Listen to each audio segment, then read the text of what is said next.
വന്നിട്ടില്ല. Okay, right, ശരി.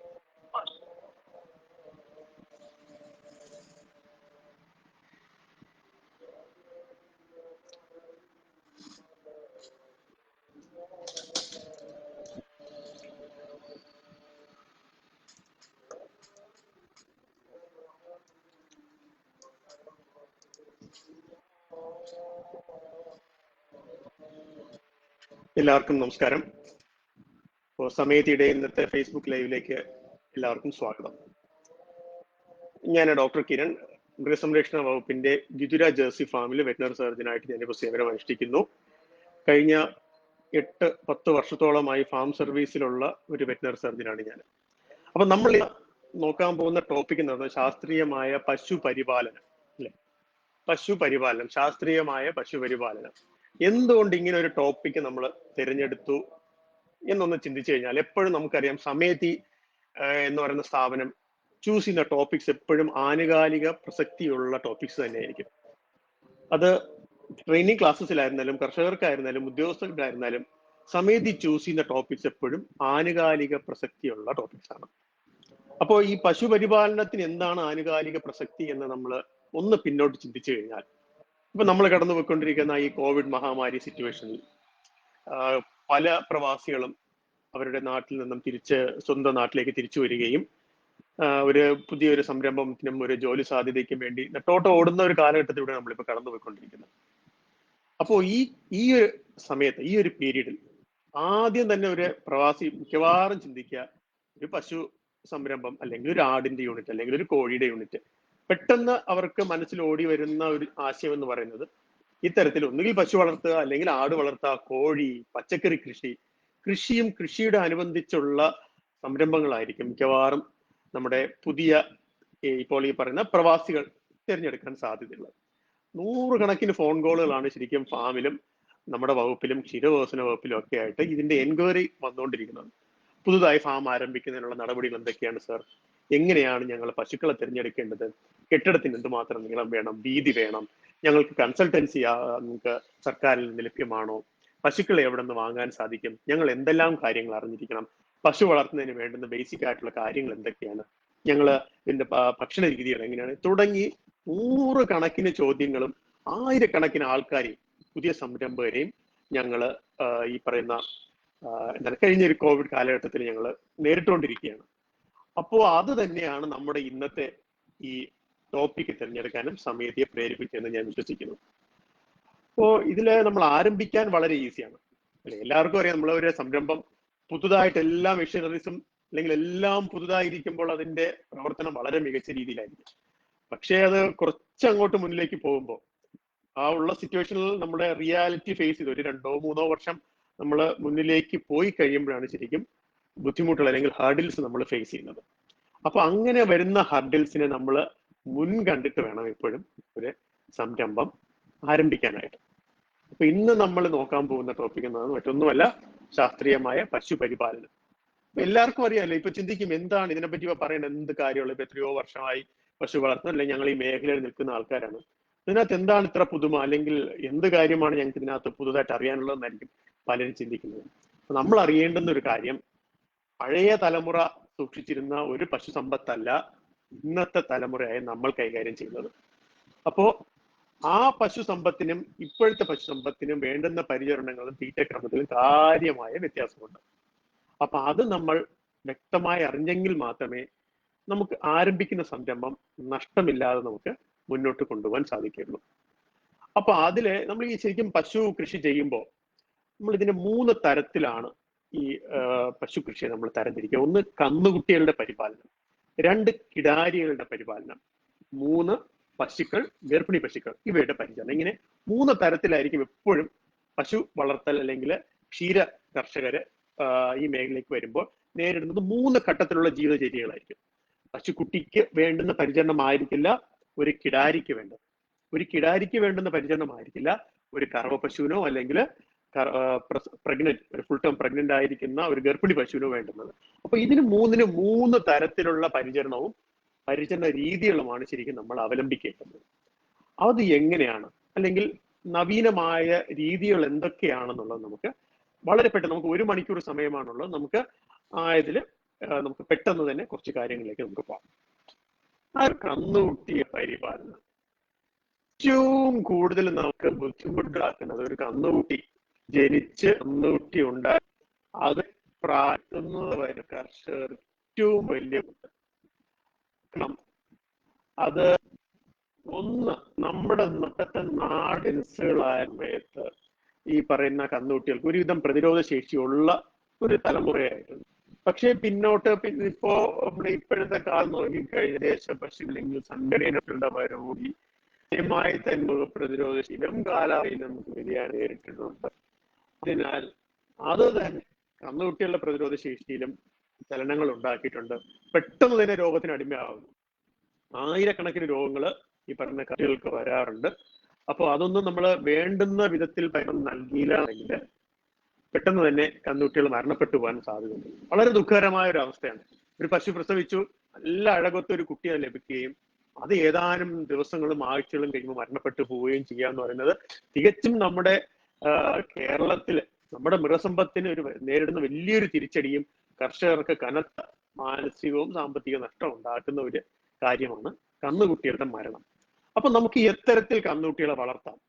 അപ്പോ ഒരു പശുക്കുട്ടി ജനിച്ചു കഴിഞ്ഞാൽ ആദ്യത്തിൽ ചെയ്യേണ്ടുന്ന കാര്യങ്ങൾ, അതിന്റെ ഭക്ഷണക്രമം, അതിന് വേണ്ടുന്ന താമസ സൗകര്യം, ഇതൊക്കെ എന്തെല്ലാം കാര്യങ്ങൾ നമ്മൾ അറിയണമെന്നുള്ളത് നമ്മൾ ആദ്യം നോക്കാൻ പോകും.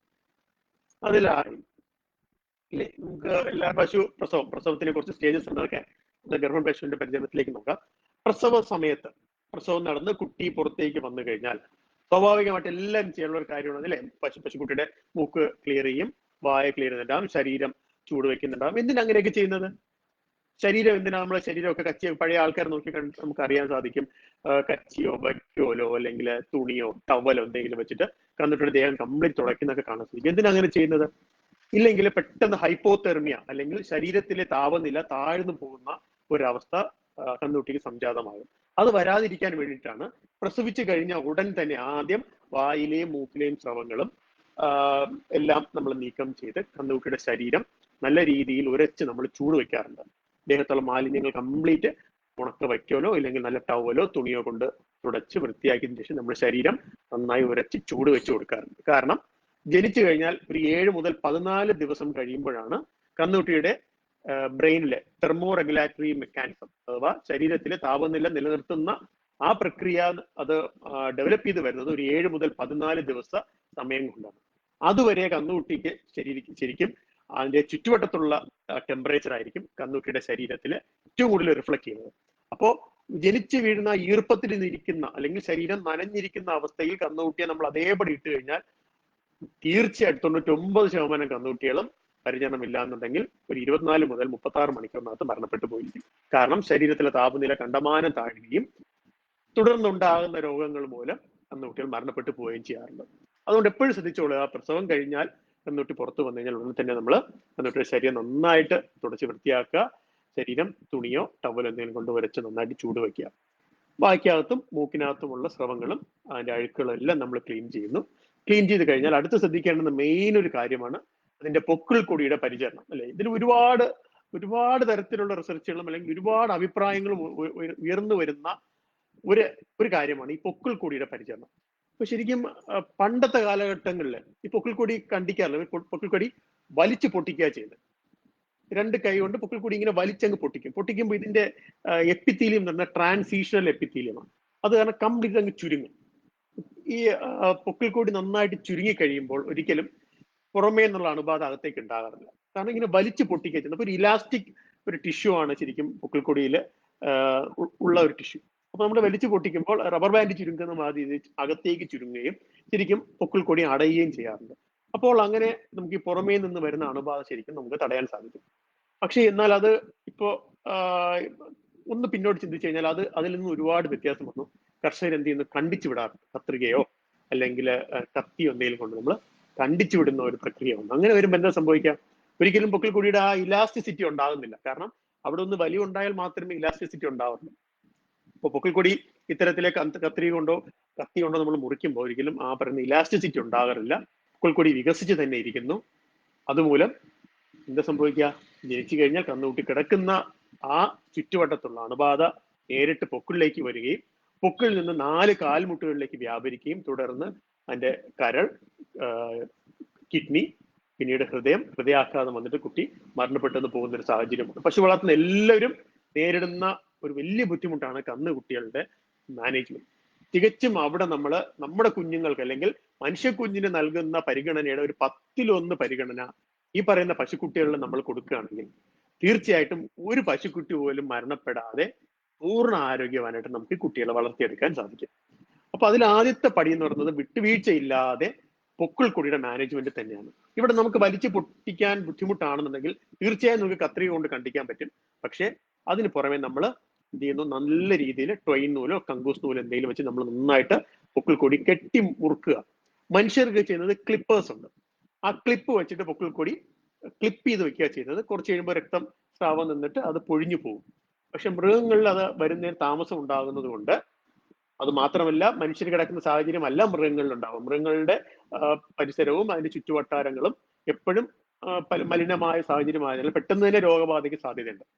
അപ്പോ പൊക്കിൾക്കൊടി മുറിഞ്ഞു കഴിഞ്ഞാൽ ഉടനെ തന്നെ നല്ല രീതിയിൽ നമ്മൾ ട്വൈൻ നൂലോ അല്ല എങ്കിൽ കങ്കൂസ്, ഏതെങ്കിലും തരത്തിലുള്ള ത്രെഡ്, കോട്ടൺ ത്രെഡോ അങ്ങനെ ഏതെങ്കിലും ഒരു നൂല് ഉപയോഗിച്ച് പൊക്കിൾക്കൊടി നന്നായിട്ട് നമുക്ക് കെട്ടിമുറുക്കാൻ സാധിക്കും.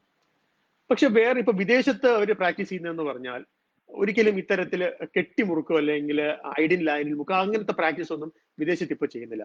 അവർ പൊക്കിൾക്കൊടിയെ വലിച്ചു പൊട്ടിച്ചതിനെ വിടുന്നു. പഴയ നമ്മുടെ പ്രാചീനമായ രീതി പൊക്കിൾക്കൊടിയെ നന്നായിട്ട് വലിച്ചു പൊട്ടിച്ചങ്ങ് വിടുന്നു. അതിന് പിന്നെ വേറെ കാര്യമായ പരിചരണങ്ങളും കൊടുക്കുന്നില്ല. പക്ഷേ ഷെഡിനകത്ത് അണുനാശീകരണം കൃത്യമായി അവരും ചെയ്യാറുണ്ട്. കാരണം എല്ലാ ദിവസവും അണുനാശിനികൾ ഉപയോഗിച്ച് പശുവിന്റെ കിടപ്പാടവും കന്നുകുട്ടികളെടുത്ത സ്ഥലവും അവർ അണുവിമുക്തമാക്കാൻ ഒരിക്കലും മറക്കാറില്ല. അതുകൊണ്ട് പൊക്കിൾക്കൊടി അവർ ഇത്തരത്തിൽ വിട്ടിരുന്നാലും ഒരിക്കലും പൊക്കിളില് ഇൻഫെക്ഷൻ ഉണ്ടാകുകയോ കൈമുട്ട് കാൽമുട്ട് പഴുത്ത് പശുക്കുട്ടി അംഗവൈകല്യം സംഭവിക്കാനോ മരണപ്പെടുവാനുള്ള സാധ്യത വിദേശ രാജ്യങ്ങൾ വളരെ കുറവാണ്. അതേസമയം നമ്മുടെ നാട്ടില് നമ്മൾ ഇത്തരത്തിൽ പൊക്കിൾക്കൊടി നന്നായിട്ട് കെട്ടിമുറുക്കാതെ വിട്ടുകഴിഞ്ഞാൽ തീർച്ചയായിട്ടും അണുബാധ ഉണ്ടാവും. അത് വെറുതെ കെട്ടിമുറുക്കല്ല വേണ്ടത്. നമ്മൾ കത്രി കൊണ്ട് മുറിച്ചു കഴിഞ്ഞാൽ ഐഡിൻ ലൈൻ, ബീറ്റാഡിൻ സൊല്യൂഷൻ അഥവാ പോവിഡോൺ ഐഡിന്റെ ഏതൊരു ബ്രാൻഡിലെ ലായനി ആയിരുന്നാലും അത് ഉപയോഗിച്ച് നമ്മൾ പൊക്കിള് നന്നായിട്ട് ഡിപ്പ് ചെയ്യുക. അപ്പോൾ ഇത് പൊക്കിളാണെന്നുണ്ടെങ്കിൽ നമുക്ക് ബീറ്റാഡിൻ സൊല്യൂഷൻ ഉപയോഗിച്ച് പൊക്കിൾ നന്നായിട്ട് ഡിപ്പ് ചെയ്യാൻ സാധിക്കും.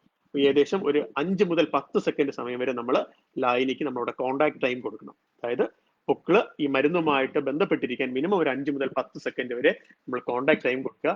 അതിനുശേഷം നന്നായിട്ട് കെട്ടിമുറുക്കുക. പക്ഷെ ഇവിടെയൊക്കെ വിട്ടുവീഴ്ചകൾ വന്നാലും ചില കർഷകർ ഒന്ന് ചോദിക്കാറുണ്ട്, സാർ പറഞ്ഞ മാതിരി ഞങ്ങൾ നന്നായിട്ട് പൊക്കിൾക്കൊടിയെ കെട്ടി, ഞങ്ങൾ സാർ പറഞ്ഞ പോലെ മരുന്ന് മുക്കി പൊക്കിൾക്കൊടി കെട്ടി, ഇതേ സാർ 4 ദിവസമായിട്ടുള്ളൂ, ഇപ്പോഴേക്കും കൈമുട്ട് പഴുത്തു, കാൽമുട്ട് പഴുത്തു, ഇത് എന്താണ് സാർ, എന്താണ് ഈ രോഗം, ഇത് ഞങ്ങൾക്ക് ഒരു തരത്തിലും ഈ രോഗത്തിൽ നിന്ന് ഞങ്ങൾക്ക് മുക്തി സാധിക്കുന്ന ഒരു ചോദ്യം. അപ്പൊ അവരോട് നമ്മൾ ഘട്ടം ഘട്ടമായി ചെയ്ത പ്രക്രിയകൾ ചോദിക്കുമ്പോൾ ഏതെങ്കിലും ഒരു സ്റ്റെപ്പിൽ മിക്കവാറും കോംപ്രമൈസ് വന്നിട്ടുണ്ടാവും. മിക്കവാറും സംഭവിക്കുക ഐഡിൻ മുക്കുന്നത് പൊക്കിൾക്കൊടി കെട്ടിയതിന് ശേഷമായിരിക്കും. നമുക്ക് അതല്ല വേണ്ടത്. കെട്ടുന്നതിന് മുമ്പ് തന്നെ ഐഡിൻ ലൈനി പൊക്കിൾക്കൊടിയുമായി ബന്ധം വരികയും അവിടെയുള്ള അണുക്കൾ അവിടെ നശിച്ചു പോവുകയും വേണം.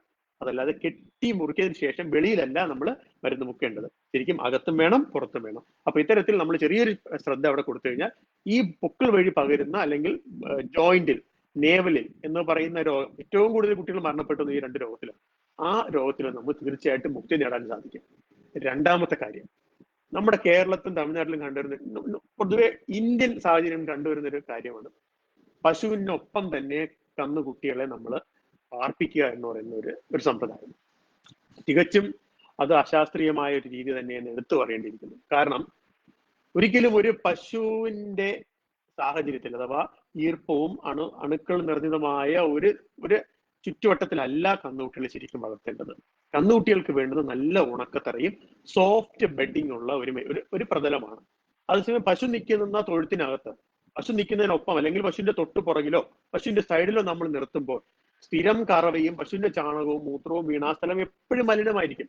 അവിടെ എപ്പോഴും ഈർപ്പം അംശമുണ്ട്. അതായത് എപ്പോഴും തന്നെ ഈ പശുവിനെ ചുറ്റിപ്പറ്റിയുള്ള പ്രദേശങ്ങളിലും ഈർപ്പവും അതുമൂലം അണുക്കളും വരാനുള്ള സാധ്യത 100% ഉണ്ട്.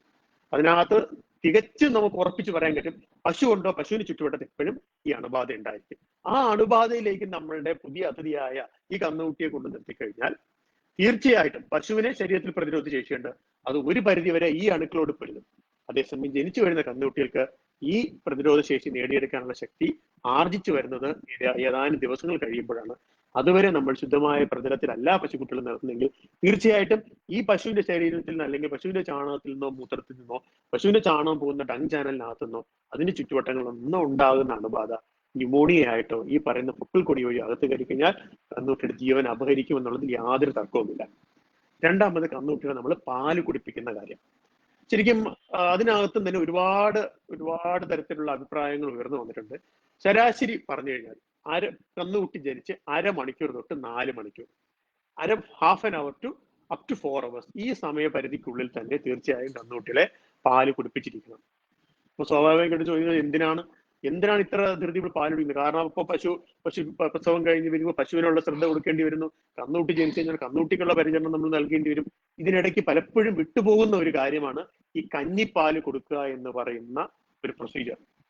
അതിനകത്തുണ്ടാകുന്ന വീഴ്ചയാണ്, ശരിക്കും ഓർത്തോളാം, അതിനകത്തുണ്ടാകുന്ന വീഴ്ചയാണ് ഈ പൊക്കിൾ കൊടിയിലൂടെ ഉണ്ടാകുന്ന ഇൻഫെക്ഷനും വായിലൂടെ അല്ലെങ്കിൽ ശ്വാസകോശത്തിലൂടെ ഉണ്ടാകുന്ന ന്യൂമോണിയ അല്ലെങ്കിൽ ദഹനപരമായ ഉണ്ടാകുന്ന രോഗത്തിന്റെയും ഫസ്റ്റ് സ്റ്റെപ്പ് അഥവാ അതിന്റെ ആദ്യത്തെ ചുവട്ടുപടി എന്ന് പറയുന്നത് ഈ പറയുന്ന കൊളസ്ട്രം ഫീഡിങ് അഥവാ കന്നിപ്പാലിന്റെ അഭാവമോ അല്ലെങ്കിൽ കൃത്യസമയം ആ പാല് ലഭ്യമല്ലാതെ വരുമ്പോഴോ ആണ് ശരിക്കും ഈ പറഞ്ഞ രോഗങ്ങളെല്ലാം തന്നെ കന്നുകുട്ടികളെ അഫക്ട് ചെയ്യുന്നത്.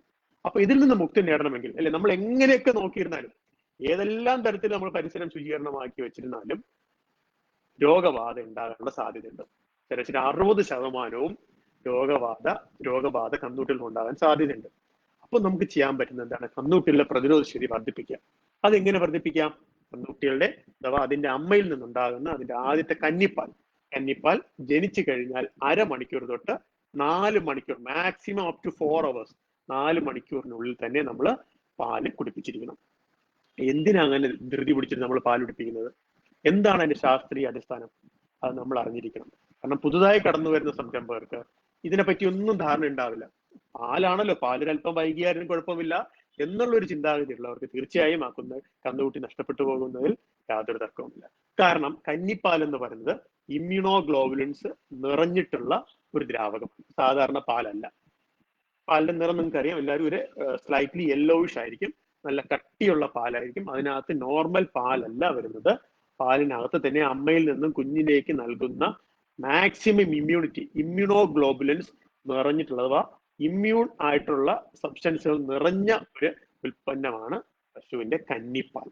അപ്പൊ ആ കന്നിപ്പാൽ കൊടുക്കുന്നത് കൃത്യം ഈ പറഞ്ഞ half an hour to up to 4 hours, അരമണിക്കൂർ തൊട്ട് 4 മണിക്കൂർ ഈ സമയപരിധിക്കുള്ളിൽ തന്നെ തീർച്ചയായും നമ്മൾ ഈ കന്നിപ്പാൽ കുടിച്ചിരിക്കണം. അതിന് വീണ്ടും ഒരു കാര്യമുണ്ട്. കാരണം 4 മണിക്കൂർ കഴിഞ്ഞു കഴിയുമ്പോൾ പശുവിന്റെ ആമാശയം ശരിക്കും 4 അറകളാണ്. എല്ലാവർക്കും അറിയാം, പശു ഒരു റൂമിനന്റ് ആണ്. റൂമിനന്റ് സ്റ്റൊമക്ക് എന്ന് പറയുന്നത് സിമ്പിൾ സ്റ്റൊമക്ക് പോലെയല്ല. നമ്മളൊക്കെ സിമ്പിൾ സ്റ്റൊമക്ക് ജീവികളാണ്. നമുക്ക് ആമാശയത്തിൽ ഒരു അറ മാത്രമേ ഉള്ളൂ. അതേസമയം പശുവിനെ സംബന്ധിച്ചിടത്തോളം 4 അറകളാണ്. 4 ഫങ്ഷൻസ് ഉള്ള അല്ലെങ്കിൽ 4 പ്രത്യേകതയുള്ള പല സ്ഥലങ്ങളിൽ ലൊക്കേറ്റ് ചെയ്യുന്ന 4 ഡിഫറെന്റ് സ്ഥലങ്ങളിൽ ലൊക്കേറ്റ് ചെയ്യുന്ന ആമാശയമാണ് പശുവിനുള്ളത്. ഇപ്പൊ പശു ഒരു ഭക്ഷണം കഴിക്കുമ്പോൾ അല്ലെങ്കിൽ പാൽ കുടിക്കുമ്പോൾ സ്വാഭാവികമായിട്ടും ഇത് 1ാമത്തെ അറയിൽ പോകുന്നു. അത് കഴിഞ്ഞ് അതിൽ നിന്നും 2ാമത്തെ അറയിൽ പോകുന്നു, 2ൽ നിന്ന് 3, 3ൽ നിന്ന് 4. അപ്പോ പശുക്കള് ഇത്തരത്തില് ഭക്ഷണം കഴിക്കേണ്ടുന്നിടത്ത് ഇതിന്റെ യഥാർത്ഥ സ്റ്റൊമക്ക് അഥവാ മനുഷ്യന്റെയോ സിമ്പിൾ സ്റ്റൊമക്ക് ആനിമൽസിന്റെയോ ആമാശയത്തിന് തുല്യമായി പശുവിന് വരുന്ന ആമാശയം ശരിക്കും പശുവിന്റെ കന്നുകുട്ടിയുടെ 4ാമത്തെ അറയാണ്. ഞാൻ പറയുന്നത് നിങ്ങൾക്ക് മനസ്സിലാവുന്നുണ്ടെന്ന് തോന്നുന്നു. പശുവിന് ശരിക്കും 4 അറകളാണ്. അതിന്റെ ശരിക്കും റിയൽ ഡൈജഷൻ അഥവാ അതിന്റെ റിയൽ സ്റ്റൊമക്ക് എന്ന് പറയുന്നത് ശരിക്കും 4th ചേംബർ അബോമാസം എന്ന 4ാമതിലാണ് പശുവിന്റെ ഡൈജഷൻ കൃത്യമായിട്ട് നടക്കുക. അപ്പോ ഈ പാല് ശരിക്കും ചെയ്യണമെങ്കിൽ 4th ചേംബറായ അവസ്ഥയിൽ എത്തിയിരിക്കണം. പക്ഷേ സംഭവിക്കാണ് നോർമൽ ഭക്ഷണം കഴിക്കുമ്പോൾ ഫസ്റ്റ് ചേംബറായ റൂമനിലേക്കാണ്. റൂമിനകത്തുള്ളത് ബാക്ടീരിയയും പ്രോട്ടോസോയുമാണ്. ഇവിടെ ശരിക്കും ഇതിന് പാല് ഡൈജസ്റ്റ് ചെയ്യുന്ന മെക്കാനിസം ഈ റൂമൻ എന്ന അറയിലുണ്ടാകും. അപ്പോ ജനിച്ച 4 മണിനുള്ളിൽ ദൈവം അവിടെ ഒരു ചെറിയൊരു ചാൻസ് ഉണ്ട്. അതിനോട് നമ്മൾ ഇസോഫേജിൽ ഗ്രൂവ് അതിന്റെ നാളം നേരെ കണക്ട് ചെയ്യും അപ് ടു 4 hours വരെ ഇതിന്റെ അബോമാസത്തിൽ ബാധിക്കുന്ന പാല് ഒരിക്കലും റൂമോ അല്ലെങ്കിൽ ചെമ്പറത്തിലോ ചിലരെ വർഷത്തിലോ പാല് കാറില്ല. പോകാൻ പാടില്ല. പശുവിനെ ഇരിക്കുന്ന അത്തരത്തിൽ കന്നുപിടിച്ചു കഴിഞ്ഞാൽ അതിന്റെ ആദ്യത്തെ മണിക്കൂർ ഈസോഫേജിൽ ഗ്രൂ എന്ന് പറയുന്ന ഗ്രൂടെ പേരായിരിക്കും, അല്ലെങ്കിൽ അത് ഓണായിരിക്കും. അത് സ്വാഭാവികം കഴിക്കുന്ന ഭക്ഷണമായ പാലായിരുന്നില്ല വരുന്നത്. നേരെ നാമത്തെ സ്റ്റൊമക്കിലേക്ക് പോകും. അത് കംപ്ലീറ്റ് ആയിട്ട് ശരീരം അബ്സോർബ് ചെയ്യുകയും അതിൽ എന്താണോ നമ്മൾ ഭക്ഷണം നൽകുന്നത് പൂർണ്ണ തോതിൽ ശരീരം വലിച്ചെടുക്കും. സമയം മറിച്ച് നാലാമത്തെ ചേമ്പറിന് പകരം ഒന്നാമത്തെ റൂമിലേക്ക് പോകുന്നെങ്കിൽ അസിഡോസ് അല്ലെങ്കിൽ ലാക്ട് അസിഡോസ് പറയുന്ന കണ്ടീഷൻ പോവുകയും പാല് ദഹിക്കുകയും ചെയ്യും. അത് വരിക പിന്നീട് കന്നുകുട്ടികൾക്ക് ഇളക്കവും തുടർന്നും ഇളക്കം അല്ലെങ്കിൽ രോഗത്തിന് ക്ഷീണം തുടങ്ങിയ രോഗബാധകളുടെ സാധ്യത വളരെയാണ്. അതാണ് അടുത്ത 4 മണി വരെ നമ്മൾ പാലിപ്പിച്ചിരിക്കണമെന്നും പാല് കുടിപ്പിക്കുന്ന രീതികളുണ്ട്. ഇന്നത്തെ പോലെ എന്താ ഈ രീതി നോക്കിക്കഴിഞ്ഞാൽ നീൽ ഫീഡിങ്, അതാ പാൽ കറന്ന് നമ്മളുടെ ഇതിനകത്താക്കി നായ്കൾ കുടിക്കുന്നത് മാറിക്കാനായിട്ട് കന്നുവിടുമായിരുന്നു. അവിടെയും ശരിക്കും ഒരു അശാസ്ത്രീയതയുണ്ട്. അത്തരത്തിലെ കന്നുകുട്ടികളെ കുമ്പിട്ട് കുടിക്കും. തല കുമ്പി സോസറിന് ക്യാനകത്ത് കുടിക്കുന്ന സമയത്ത് ഈ പറയുന്ന ഈസോഫേജിൽ ഓപ്പൺ ആകത്തില്ല, അത് ടൈപ്പ്. ഈസോഫേജ് പേറ്റന്റ് ആണെങ്കിൽ ഓപ്പൺ ആകുന്നുണ്ടെങ്കിൽ അതിന്റെ നെക്ക് എക്സ്റ്റെൻഡ് ചെയ്ത് തന്നെ നമ്മൾ സ്വാഭാവികമായിട്ട് നെയിൽ ബർത്ത് കഴിഞ്ഞ പശുക്കുട്ടിയെ നോക്കും. പശുക്കുട്ടിയുടെ കാല് അതിന്റെ മടക്കി നിന്ന് തല ഉയർത്തി കഴുത്തി അതിന്റെ അമ്മയിൽ നിന്നായിരിക്കും പാല്. ഒരിക്കലും കുരിച്ചല്ലെങ്കിൽ കഴുത്ത് വളച്ചില്ല അത് പാല് കുടിക്കത്ത് ഉയർത്തി അത് മേളിൽ വരുന്ന അമ്മയുടെ അരുന്നമായിരിക്കും അത് പഠിക്കുക. അതേ ആ മെക്കാനിസമാണ് ഈസോഫേജിനെ ചെയ്യുന്നത്. ഇതിൽ നിന്ന് വിഭിന്നമായിട്ടുള്ള പാല് ടെയിൽ ഫീഡിങ് അഥവാ ബെയിനകത്ത് പാല് കറന്ന് അത് കഴിക്കാൻ നോക്കിക്കഴിഞ്ഞാൽ ഒരിക്കലും കണ്ണിൽ ഈ പറഞ്ഞ ഈസോഫേജ് ഓപ്പൺ ആവില്ല. നമ്മൾ കൊടുപ്പാല് അതേ റൂമിനകത്തേക്ക്, ആ റൂമിനകത്ത് പോയാൽ പിന്നീട് പോകുന്ന അതിന്റെ മലത്തിൽ പാലിന്റെ ഉണ്ടാവും. പല കർഷകരും കന്നുകുട്ടി പാല് കുടിച്ചിട്ട് 4 സർവ്വം പോകുന്നത് എന്താണെന്ന് അറിയില്ല, ഒന്നും കഴിക്കുന്നില്ല, മലപരം പാല് പുറത്തേക്ക് പോകുന്നു. കാരണം പറയുന്ന ഒന്നാമത്തെ റൂമിനിൽ പാല് ഡൈജസ്റ്റ് ചെയ്യാനുള്ള മെക്കാനിസം. അവിടെ പുല്ലും ഇതിനോടനുബന്ധിച്ച് വരുന്ന തീറ്റയും ഡൈജസ്റ്റ് ചെയ്യാനുള്ള മാത്രമേ ദൈവം അവിടെ ഉള്ളൂ. അതുകൊണ്ടാണ് നമ്മളത് കന്നുകുട്ടികൾ ഒരു തല കുമ്പിട്ട് പോയത് തല ഊട്ടി വെച്ച് തന്നെ പിടിപ്പിക്കും.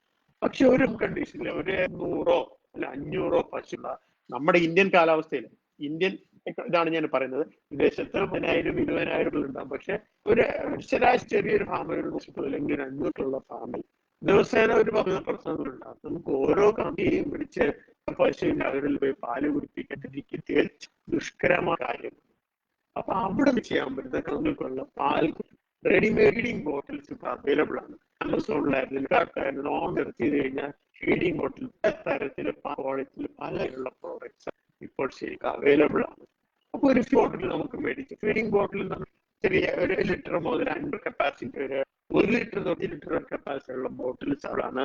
നല്ല കട്ടിയുള്ള വിത്ത് ഹാൻഡിലുള്ള ബോട്ടിൽ ഹാൻഡിൽ പിടിച്ചു കൊടുക്കാൻ പറ്റുന്ന ബോട്ടിൽസ് മാർക്കറ്റിൽ അവൈലബിൾ ആണ്. ഓർഡർ പ്ലേസ് ചെയ്ത് 4-5 ദിവസം തന്നെ നമ്മുടെ വീട്ടു പഠിക്കല്. ഇതിലെ അടുത്ത് നടന്ന കാര്യം പാല് കറന്നെടുക്കുന്നു. അപ്പൊ ഇത് നമ്മൾ കന്നുകുട്ടിയൊക്കെ ഇപ്പം ഈ ബോട്ടിൽ പഠിപ്പിക്കുന്ന കർഷകരാണെങ്കിൽ ഇവിടെയൊക്കെ ഫാമിലാണ്. ഒരിക്കലും ഒന്ന് നോക്കി പ്രസവം കഴിഞ്ഞ് നമുക്ക് എടുത്ത് അതിന് അമ്മയെ കൊണ്ടുവന്ന് പാല് കുടിക്കുന്ന ഫാം കണ്ടീഷൻസിബിൾ അല്ല. കാരണം ഒത്തിരി ഒരുപാട് കാര്യങ്ങൾ നമ്മൾ നിർത്തേണ്ടി വരും. പക്ഷെ നമുക്കൊന്നും കന്നുകുട്ടിയൊക്കെ അമ്മയിൽ നിന്ന് കുളിപ്പിക്കുക എന്നുള്ളത് അത് സ്വാഭാവികം നടക്കുന്ന ഒരു പണിയാണ്. അതുകൊണ്ട് എല്ലാ ഓർഗനൈസ്ഡ് ഫാംസിലും ഈ പറഞ്ഞ ഫീഡിംഗ് ബോട്ടിൽ അല്ലെങ്കിൽ കാഫ് ഫീഡിംഗ് സ്റ്റേഷൻ, ഓട്ടോമാറ്റിക്കായിട്ട് പാല് നൽകുന്ന കാഫ് ഫീഡിംഗ് സ്റ്റേഷൻസും റോബോട്ടിക്സും വരെ ഇപ്പോൾ ഉള്ള കാലഘട്ടത്തിൽ നമ്മൾ ജീവിക്കുന്നത്. അപ്പൊ അത് കുറച്ചെങ്കിലും ഒരു മെക്കനൈസേഷന്റെ ഭാഗമൊക്കെ ഈ പറയുന്ന വൃത്തിയുള്ള ഫീഡിംഗ് ബോട്ടിൽസ് ചെയ്യുമ്പോൾ നമുക്ക് നല്ല രീതിയിൽ നമ്മൾ കുഞ്ഞുങ്ങൾക്ക് പാല് കൊടുക്കുന്ന മാതിരി ബോട്ടിൽ നമുക്ക് എടുക്കാം, നന്നായിട്ട് കഴുകി വൃത്തിയാക്കി ഡ്രൈ ആക്കിയ ശേഷം അമ്മ നേരിട്ട് പാല് എടുക്കുക. പറ്റുമെങ്കിൽ ഒന്ന് ചൂടാക്കുക, ചെറുതായിട്ട് നടക്കുക, അപ്റ്റുടി ടെമ്പറേച്ചർ അമ്മയിൽ നിന്ന് കറന്ന പാലിനെ പശുക്കുട്ടി ശരീരത്തിന്റെ താപം ഏകദേശം ഒരു 30 ഡിഗ്രി ഇതുവരെ നമുക്ക് ഒന്നതിനെ ചൂടാക്കുകയും പിന്നീട് നമുക്ക് ഒഴിച്ച് ഫീഡിക്കുകയും ചെയ്യും.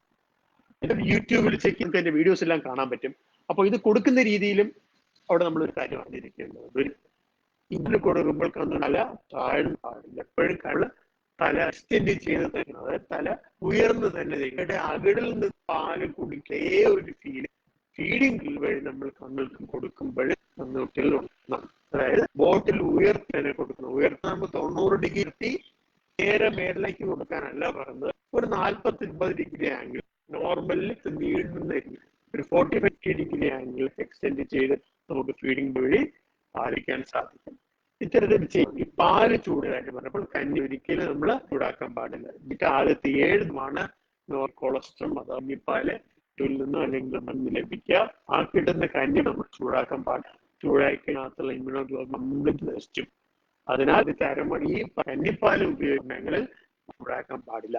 അല്ലാത്ത സംരംഭങ്ങളിൽ എല്ലാ ദിവസങ്ങളിൽ ലഭിക്കുന്ന പാല് തീർച്ചയായും കന്നുകുട്ടിയുടെ ശരീരതാപം അനുസരിച്ച് അത് ചൂടാക്കി അത് നമുക്ക് സാധിക്കുകയും ചെയ്യും. ഇപ്പോ ഈ പറഞ്ഞ ഫീഡിംഗ് ബോട്ടിൽ ഫീഡിംഗ് ബോക്സ് വന്നിട്ടുണ്ട്.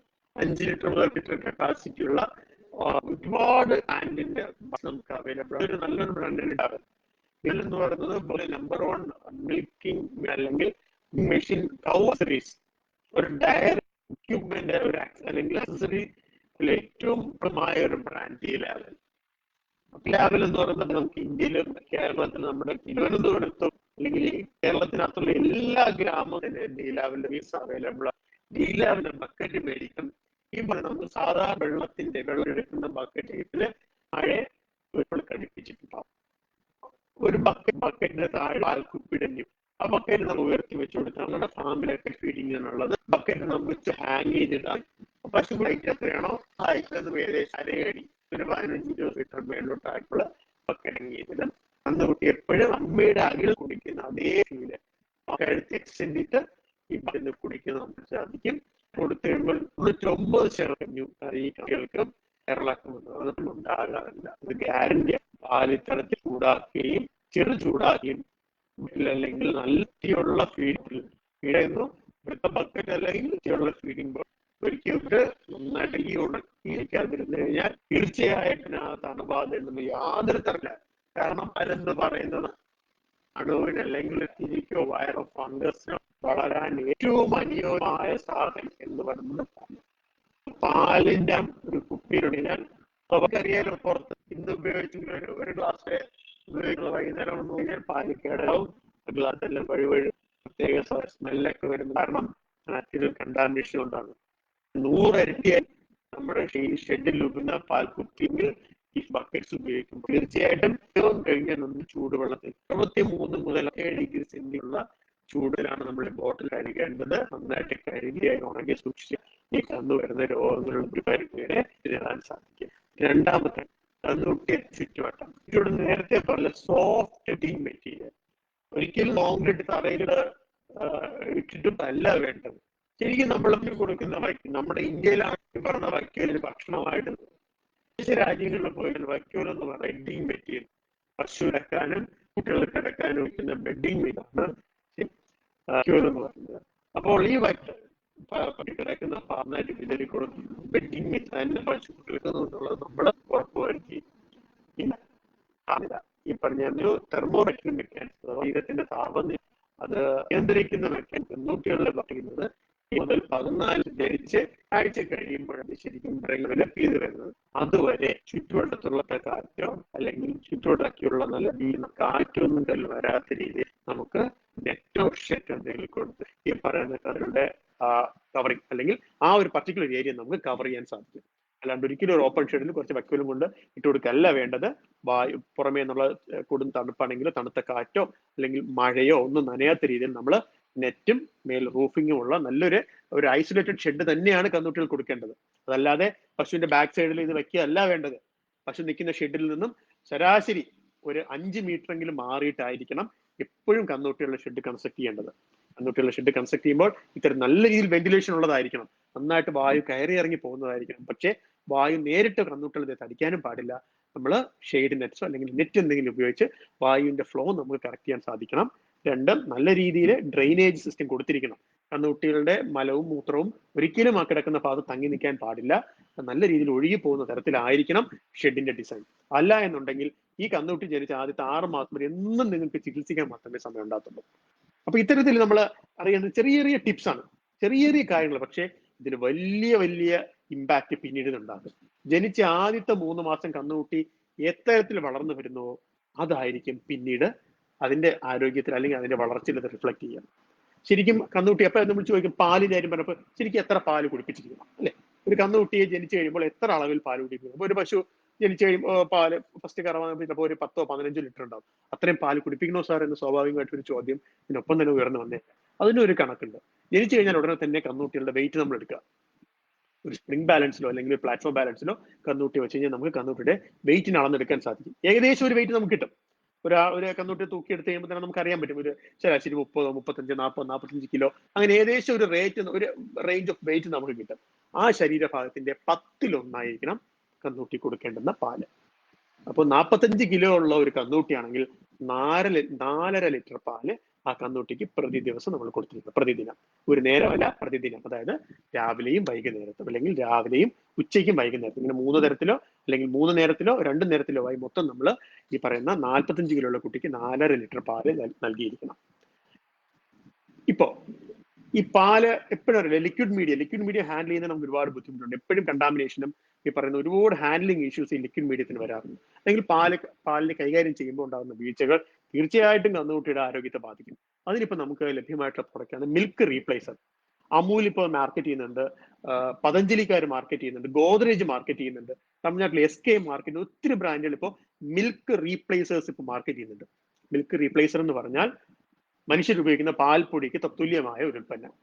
അതിനെ നമ്മൾ എടുക്കുക, ഏകദേശം 100 ഗ്രാം പൊടി, മിൽക്ക് റീപ്ലേസർ എന്ന വെള്ള കളറുള്ള പാൽപ്പൊടിയാണ്. 100 ഗ്രാം പൊടിയിലേക്ക് 1 ലിറ്റർ വെള്ളം ഒഴിച്ചു കഴിഞ്ഞാൽ അത് 1 ലിറ്റർ പാലായി മാറുന്നു. 1 കിലോ പൊടിക്ക് ഏകദേശം 105 മുതൽ 108 രൂപയാണ് ഇന്നത്തെ മാർക്കറ്റ് വില. അത് 1 കിലോ മിൽക്ക് റീപ്ലേസറിൽ നിന്നും 10 ലിറ്റർ പാല് നമുക്ക് ഉൽപ്പാദിപ്പിക്കാൻ സാധിക്കും. അപ്പൊ ശരിക്കും ഈ കന്നുകുട്ടികൾക്ക് നമ്മളിപ്പോ കന്നുകുട്ടിയെ വിട്ട് കുടിപ്പിക്കുമ്പോൾ ആ പശുവിൽ നിന്നുണ്ടാകുന്ന ആ പാലും കൂടെ നമുക്ക് വേണമെങ്കിൽ സേവ് ചെയ്യാൻ സാധിക്കും. ഈ മിൽക്ക് റീപ്ലേസർ എന്ന് പറയുമ്പോൾ പാലിൽ നിന്ന് കിട്ടാത്തതായ പലതരത്തിലുള്ള പ്രോട്ടീൻസും വൈറ്റമിൻസും എൻറിച്ച് ചെയ്തിട്ടുള്ള ഒരു മീഡിയമാണ്. ശരിക്കും പാലിൽ എല്ലാ ഘടകങ്ങളും അടങ്ങിയിട്ടുള്ളതല്ല.